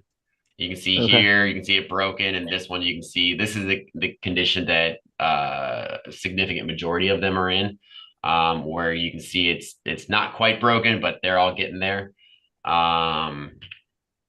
And then there's, and then we move to 2026 and you can really start to see Gotcha. that kind Yeah. of bowing out. You can see here where even where the Separation. separate, yeah, exactly. Okay. And we can keep moving. You can kind of see there are a couple of locations. So that's along that long span. If I go to the plans real quick and show you, that's essentially right in here was that one we've been looking at. But there's other locations here that are starting to develop, or have this, this one's not as severe, but you can start to see it coming there. And then just to show a couple other spots that are starting to get, when the water overtops, it's starting to get eroded behind it, and that's starting to, potentially have that same issue. Okay. So that's the photos. And then I did want to, I know we did have one comment, prior to that we unfortunately didn't have time to get a full response from. I was kind of asking hopefully for some clarifications, but I was asking to put with the moorings, to put the swing radius of the boats on there, from the moorings. So I was kind of trying to get a little bit additional information on whether or not the city has a max swing radius that, when the boats can moor up to the mooring balls or not, if they can connect into them. What I've gone ahead and done is what I've shown right now is the maximum distance between two moorings, or I'm sorry, the minimum distance between two moorings. So what would be the maximum distance that a boat could have from the swing radius to not hit another mooring? And kind of showing how that relates for each of the ones adjacent or the ones closest to it, to show that those are beyond the limits of the proposed revetment in stone. And the wave brushes. So you can kind of see that's these circles here as they're coming in here. And then I've got the distance, unfortunately. And is that on the existing mooring ball that are correct. currently there? Okay. Yes. So if there's any alteration, we'd have to relook at sort of the map a little bit. Correct. Because obviously the depth, losing 18 inches could be, do you know what the depth is currently before the 18 inches come in play? That would be dependent on location. So here, The worst location of those swing circles. Let's do that one. Yeah. So, well, for starters, we're not going to be changing the elevation within any of these swing circles. Okay. Right? So this is the limits here. That's, I guess, gotcha. That's the primary thing. So we've got a distance between that for every one of them. Okay. Fantastic. Okay. All right. This is recently updated though, so I apologize because I was kind of trying to get some clarification. So this has not been submitted with the application, but certainly can be. Okay. So we can resubmit. We can send this in as well. Okay. All right. Let's go ahead. Are there any public testimony in this group at all? I don't believe there is, but I'm just curious. Fantastic. And now public testimony in any capacity. If someone from the city has thoughts, I'd like to hear from you guys. It's good because we don't have to do any rebuttal, at least to someone opposed. But is there anyone from the public? There's a lot of people in from the city that has any comments or positive, negative, like any thoughts or any questions? Okay, Madeline, no one has raised their hand or anything that might not have been sworn in. I just want to make sure. Okay. All right. So the questions I have, I've sort of asked you. So I apologize. I probably should have waited until now, but it to me it looks like it's well done. I think it's very good of St. Mary's that they didn't do the full 60-foot long shoreline. That's a great alternative option. What to me it is, but that doesn't. Let me open the floor to the other port wardens. Mr. Siegel. Yeah, first, how long is this project going to last? Construction. Construction. About 2 months for the placement of the rock revetment. So it'll be. So I just want to make sure they won't interfere with the mooring buoys that are needed, like for the boat show in October or anything like that. Correct. It won't extend that far. No. The other thing, I believe, I may be mistaken, but there is a major pumping station directly next to that. Or you're aware of that, correct? And yes. And it goes underneath. And this is not going to affect. Maybe it's outside our purview, but but I It's know there's the major pumping station is right there, and you're not going to come near that. correct. Okay, that's all. Okay, other port wardens, Mr. Lerner or Mr. McCott? Any questions? No questions for me. Okay, thank you. All right, and one last time, I want to make sure the harbor master. Oh, I have a hands up from the harbor master. Miss Bellis? Yeah, can you hear me? Yes, I can. So we just have two concerns, and I think it was really smart. I'm not sure who spoke before that you looked at the swing radius of our moorings in particular, and I think you sort of nailed that you figured out what the maximum swing is. And we looked at it this week as well, and we were thinking that maybe the moorings will be fine. Okay, That's what we think. We think great. the moorings will be fine. That's what we think. Okay. We have one major concern. Our concern is that construction not begin until November. And I understand, and I see your pictures, and I know that you're worried about your bulkhead. I think that can be rectified by a couple of pilings driven in. It's really important to remember that City Dock is under construction, and people are not stopping coming. And for that reason, our 18 to 35-foot boats are all mooring up in St. Mary's, and they're taking a dinghy in. And people really want to still dock and dine. And this is like the timing's just terrible. It's not convenient. So it would be. And Joe, I apologize. Your name's not in front of when they image. So Joe, what is the time frame you guys were trying to start? Just out of curiosity. June 15th.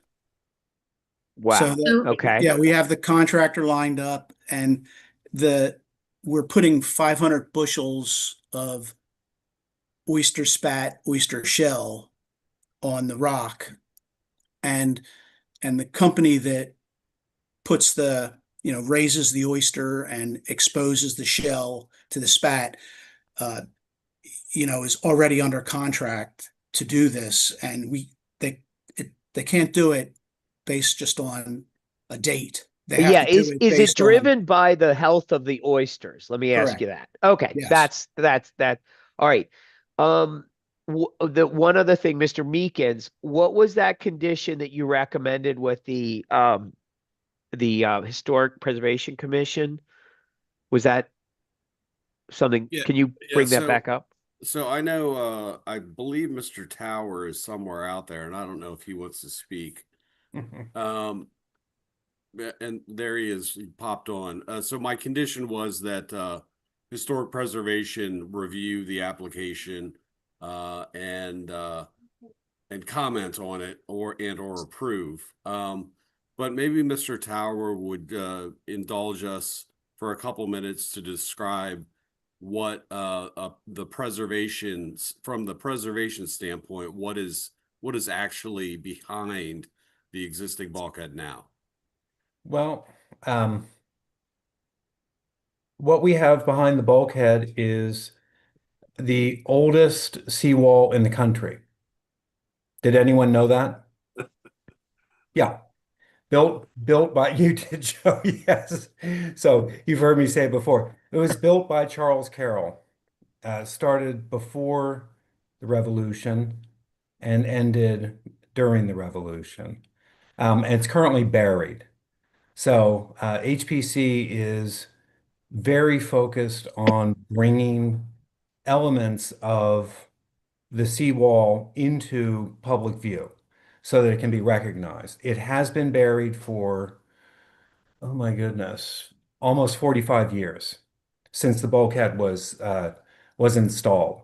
So that's an HPC review issue. I don't think that we're quite where we need to be in terms of visual recognition, but I don't want that to detract from the, let's say, positive nature of this proposed project. This is the third iteration over is it 8 years or 9?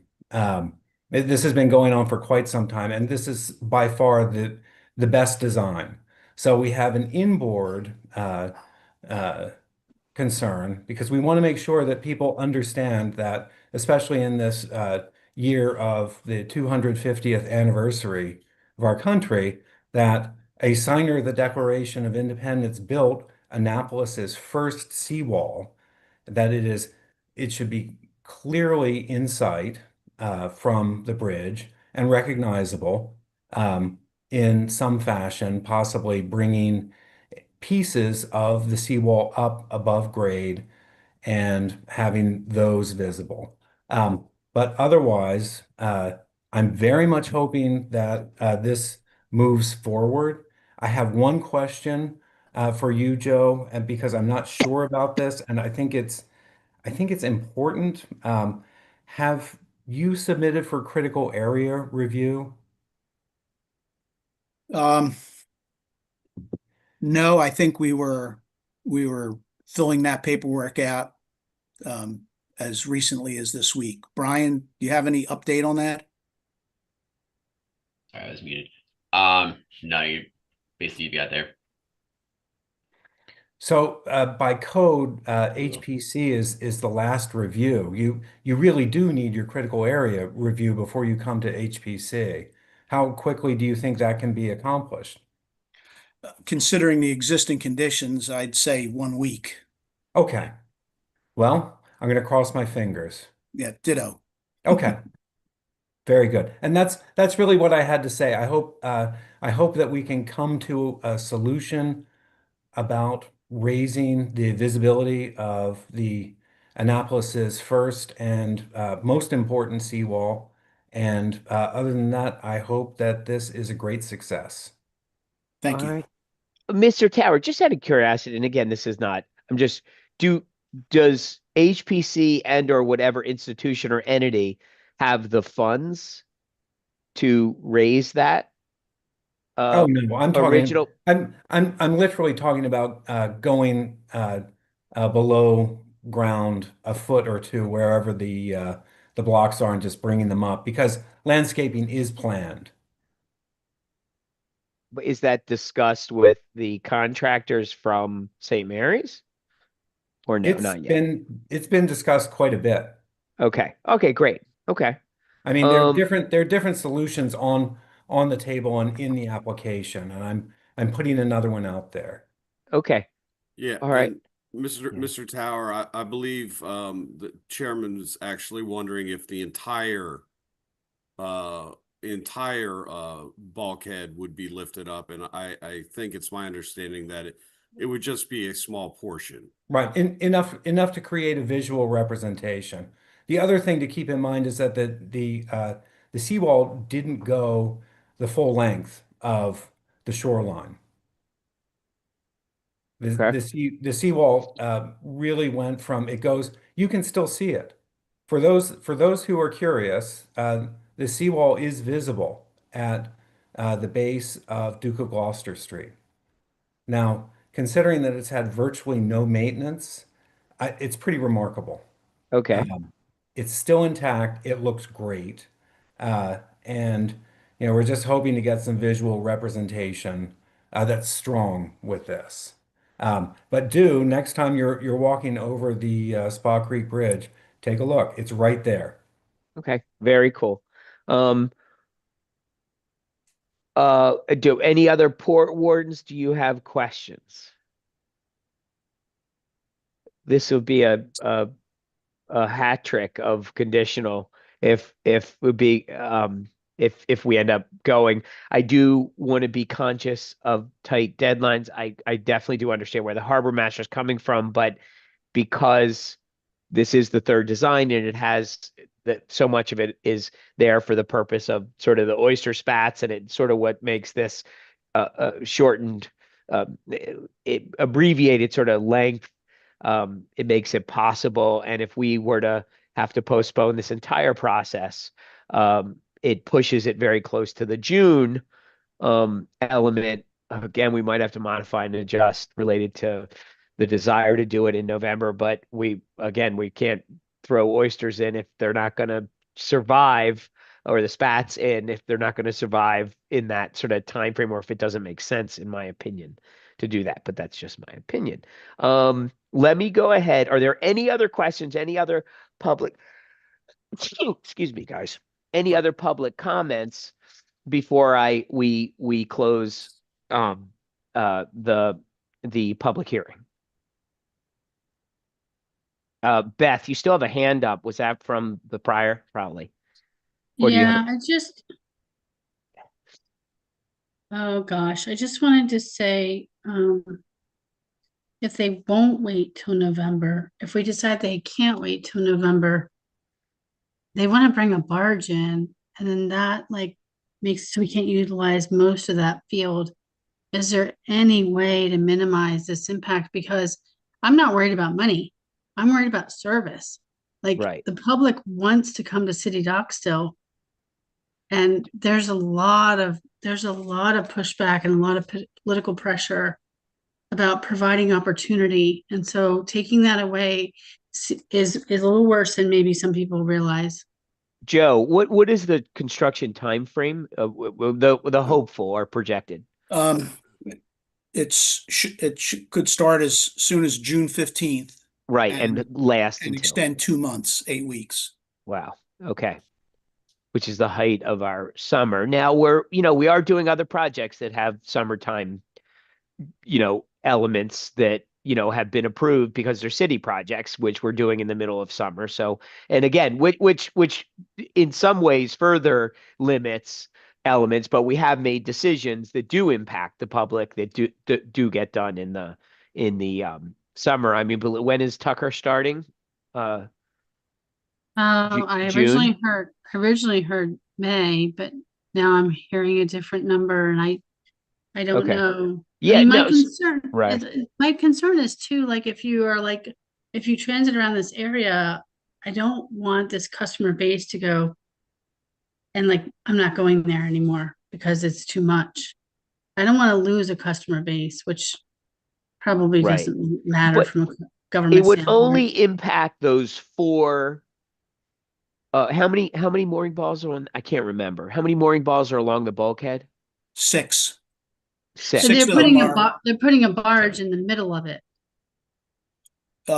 So the Right. contractor has said his only constraint is the mooring locations that are within 100 foot of the bulkhead. And so that's just 6 of them.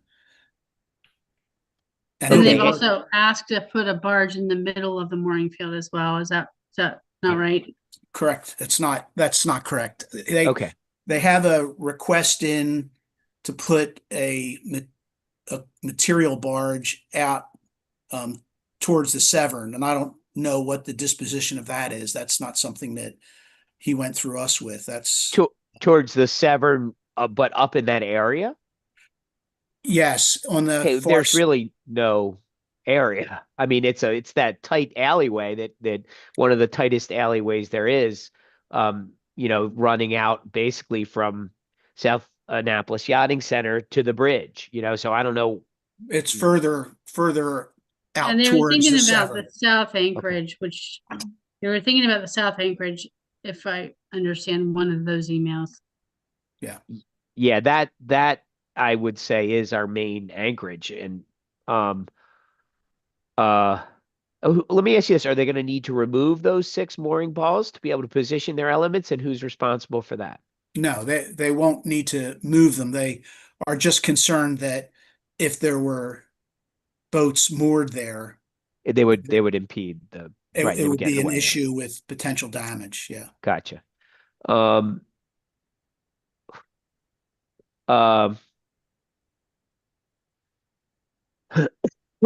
excuse me. All right. Any other questions from any of the port wardens? Mr. Siegel, I'm going to go through the list. No, I'm good. Okay, Mr. McCobb. no questions. Okay, Mr. Lerner. No.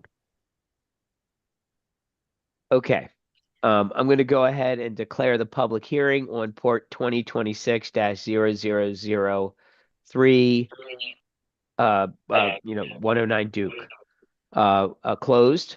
Mr. Chairman, Yes. I was trying to grab your attention before that. Okay, all right. Then yeah, you got to do it before it's closed in theory.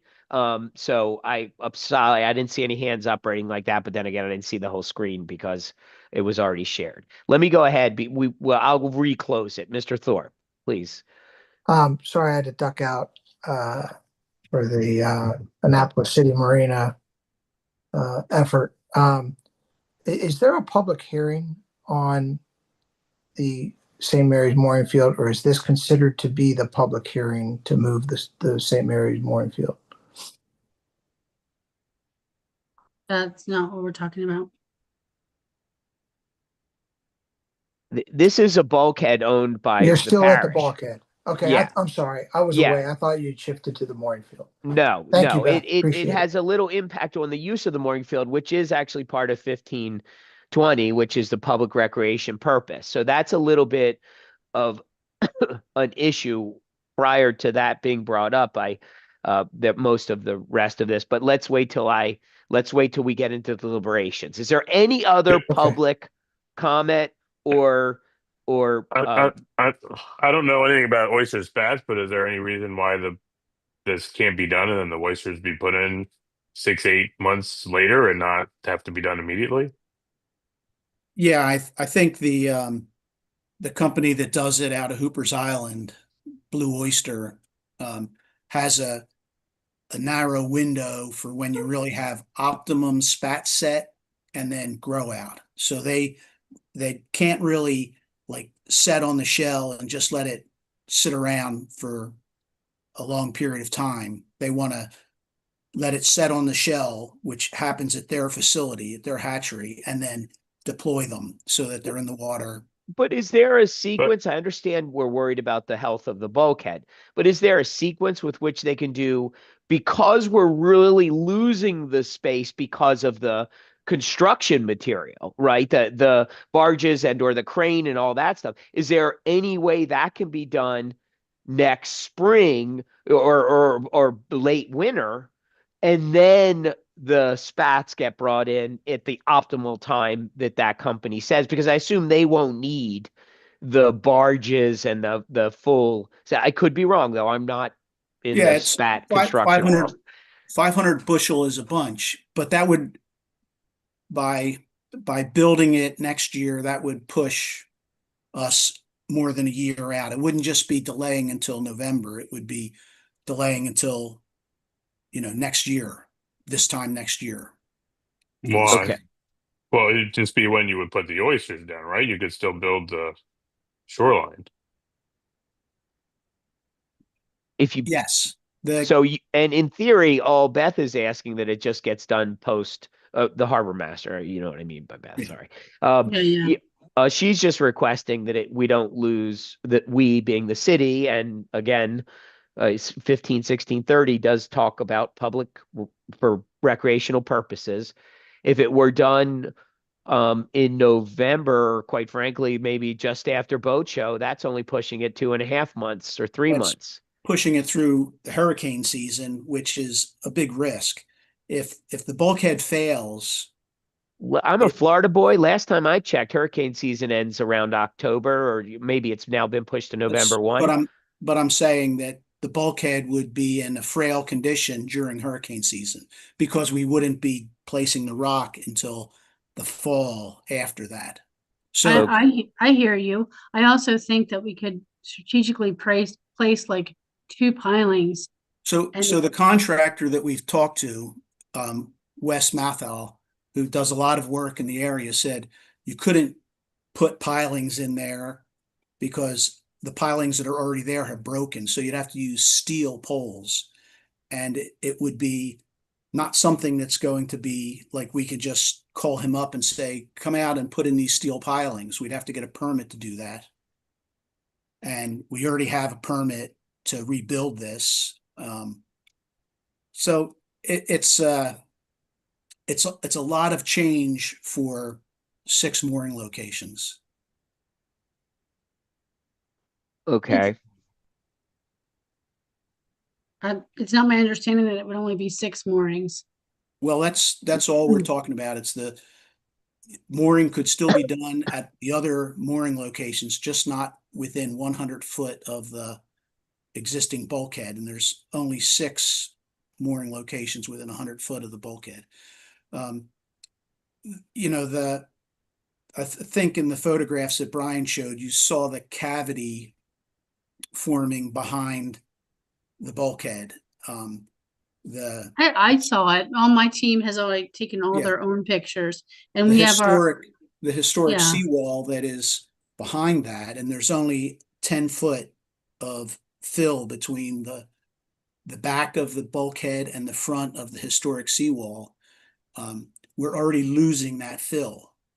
The fill is percolating down through the broken bulkhead at the base. That's So where that I've only cap been is port coming. warden for 6 years. I don't recall a prior application. I mean, this has been degrading for a number of years. Yes, So, you know, I understand the urgency and you want to make sure you don't lose the bulkhead. Like, I understand that. right. I'm just curious why this is It's the first well, one that's actually come to us.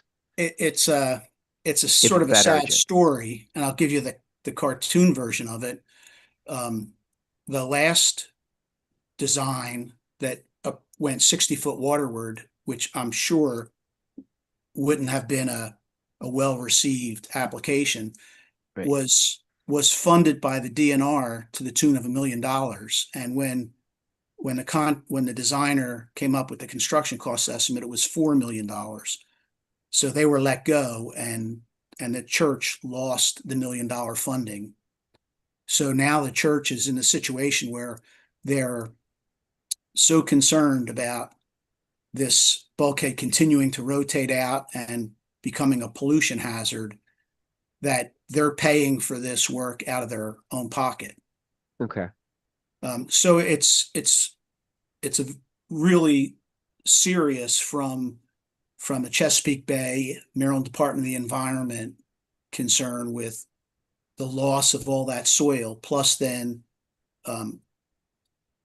if that bulkhead was to have this catastrophic failure, which is how it was characterized by the contractor, then the seawall behind it would no longer have this mass of earth in front of it to protect it, and we're concerned that that would end up failing as well.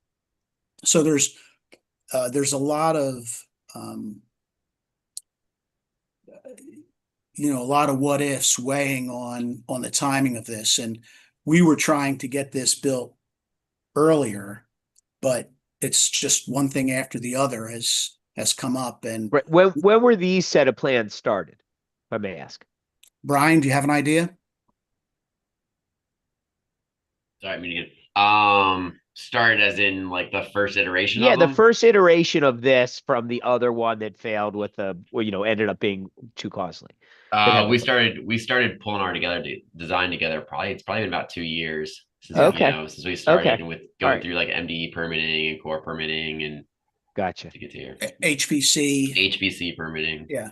Or not plan permitting, approval. but Yeah, but review. approval, yeah.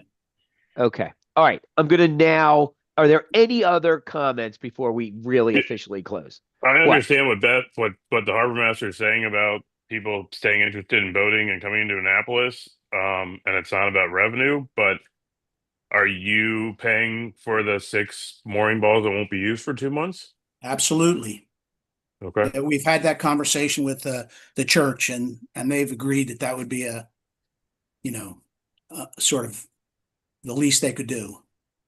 Okay. I'd be interested in hearing why we can't drive a couple of pilings to move this forward, but Well, I mean, I can ask Wes to give you a shout and explain that. But when I I talked think to him Norris thought about they could.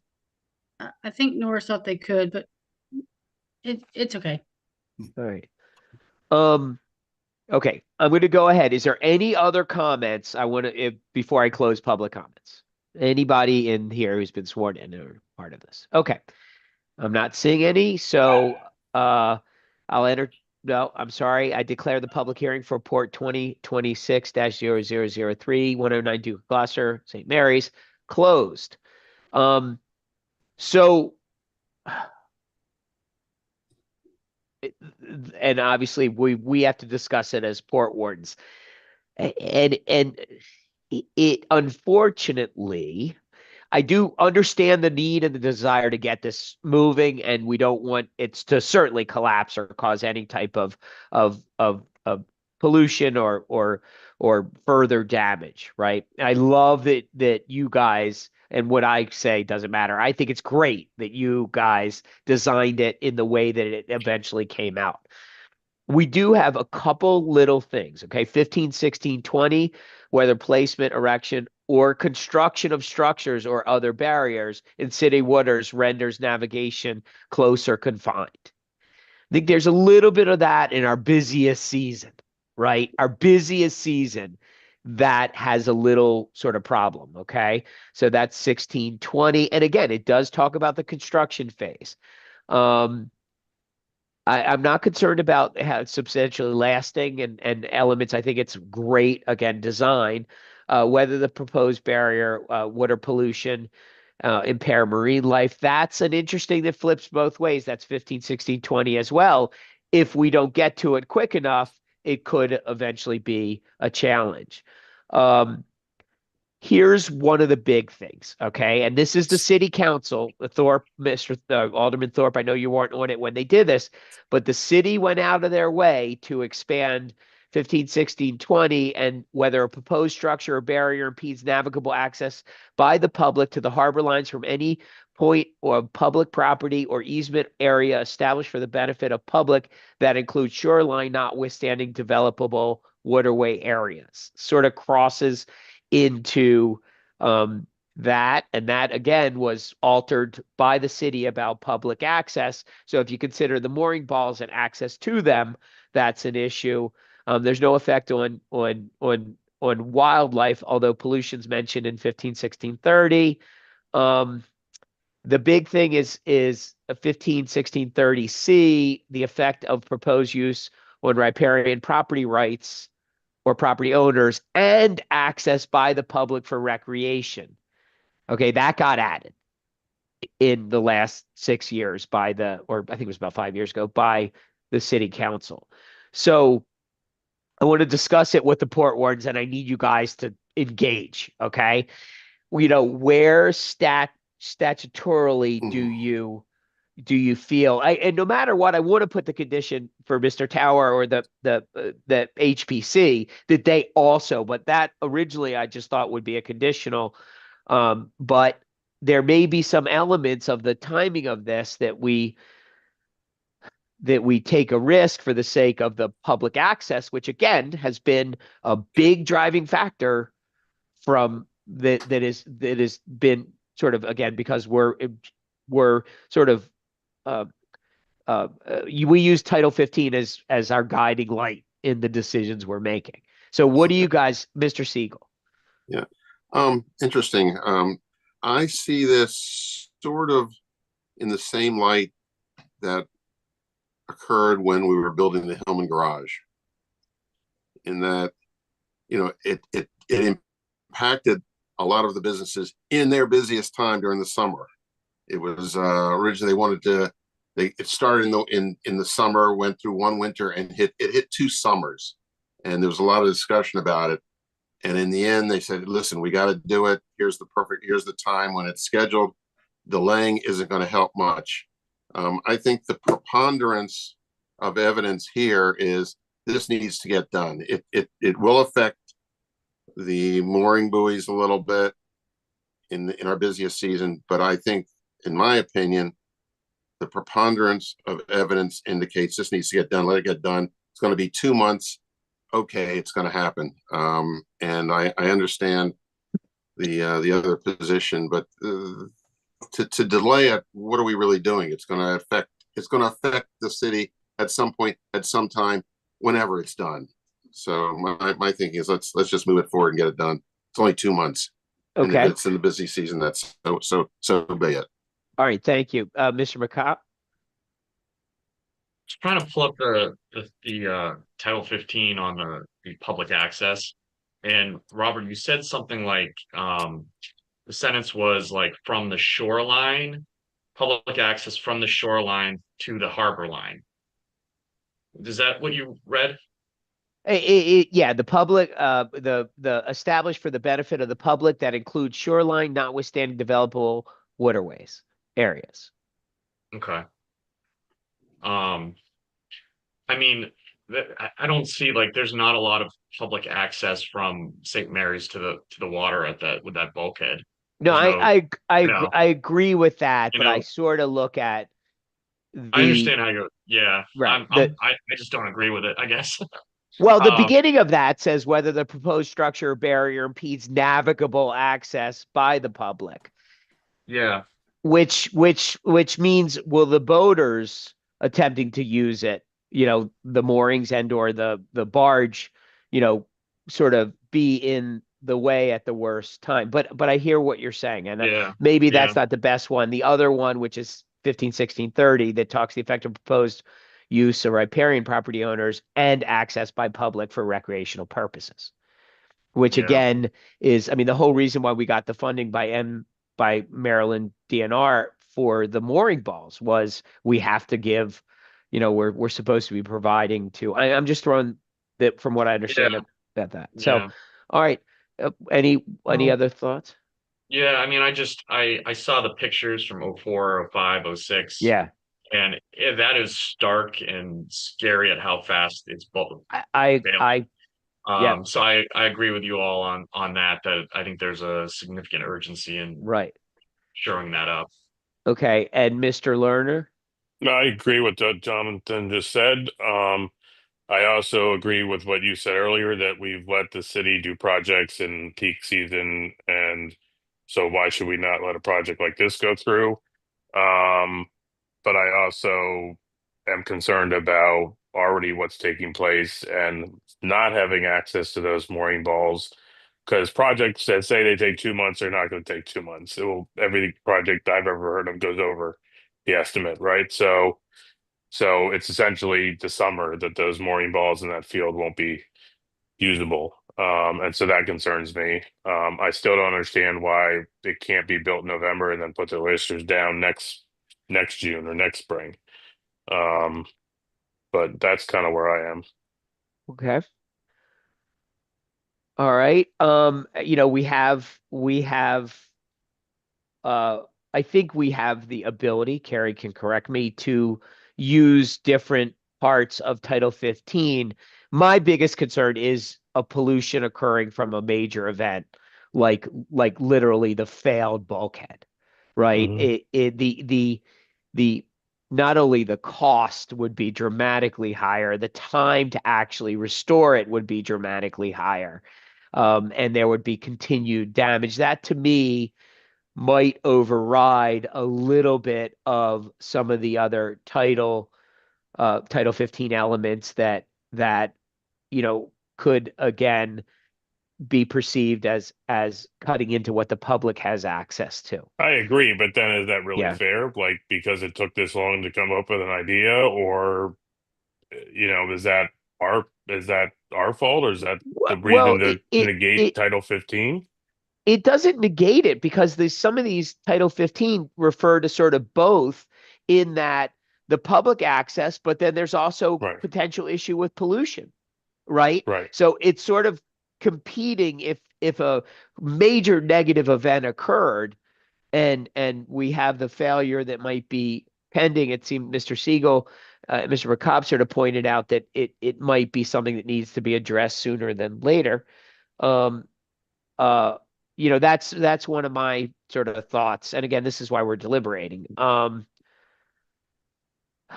matter what, I would definitely put the condition for Mr. Tower or the HPC that's conditional as well, that they add, the opportunity to look at this and then have requests made, I guess, by that particular committee or commission. So I can't make a motion. So, but I can request a motion to approve or deny the application in Port 2026. Yeah, Before I get finished that, the criteria to me is somewhat conflicting. I'm saying this for the sake of Carrie and what Title 15 elements we have to deal with. I think they're equally counterbalanced.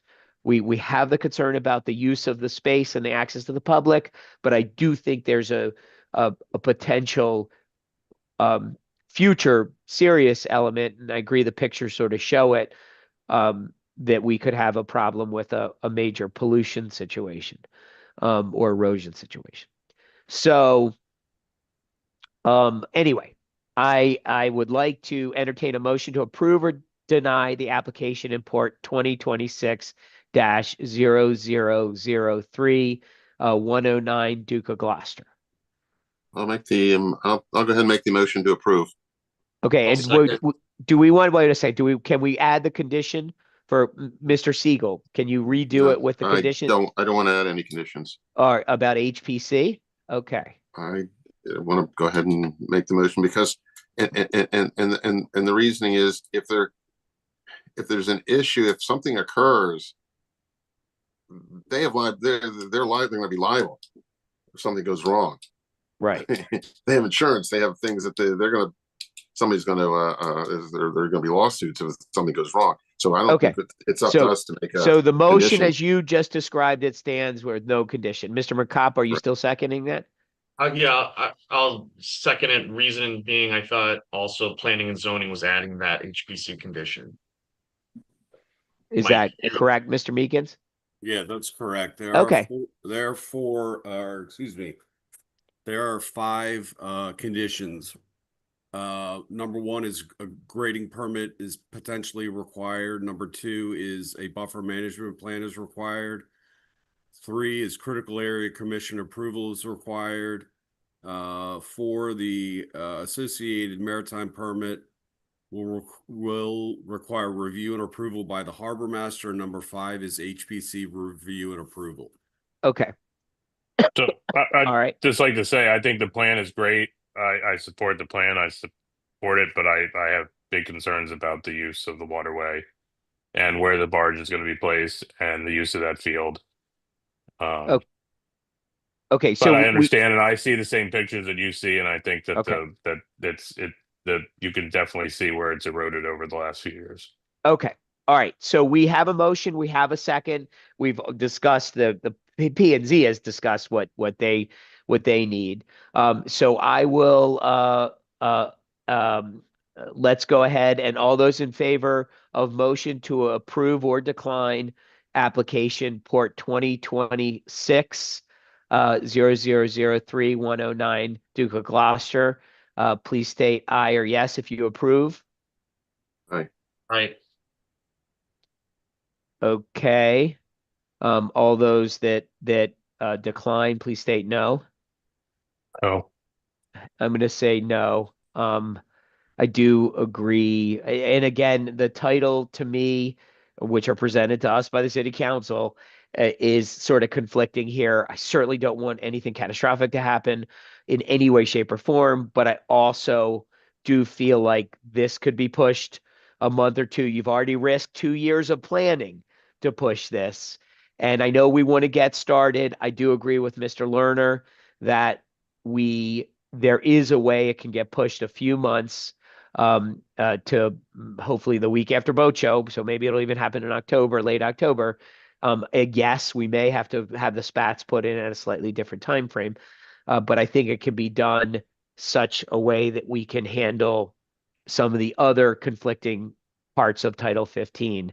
And and again, I very much hope nothing happens catastrophic, but I think it's lasted this long and we can probably make it last just to get through the end of season. So at this point, the motion didn't pass.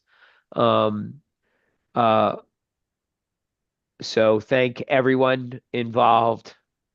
Thank everyone involved. We're gonna go ahead and move forward. I would still suggest, let me say, not that it matters, but I would still suggest everyone push it forward with all those conditions regardless to make sure every duck is in a row if it comes back up or if we have another, window just so we can we can make it happen in the second everything is sort of happy. But I do thank you very much, everyone. All right. Miss Elaney, is there anything for the good of the order?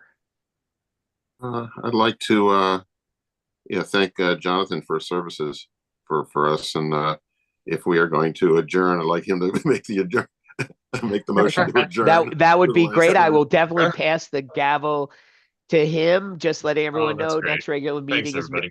is May. Oh, thank you very much for all your service. Next regular meeting will be May 26, 2020, obviously this year. All right. I'm going to go ahead and pass it to Mr. McCobb. I don't know if you have a script like I do, but it's the typical adjournment stuff. Well, I don't know how that script goes, but can I get a motion to adjourn? Yep. I can Second. make it actually. Yeah, Okay, you can yeah, make I it. finally get to make a motion that we adjourn the meeting. All Thank you. right. And a second. Second. Jared. Okay. All of those in favor? Aye. Aye. Aye.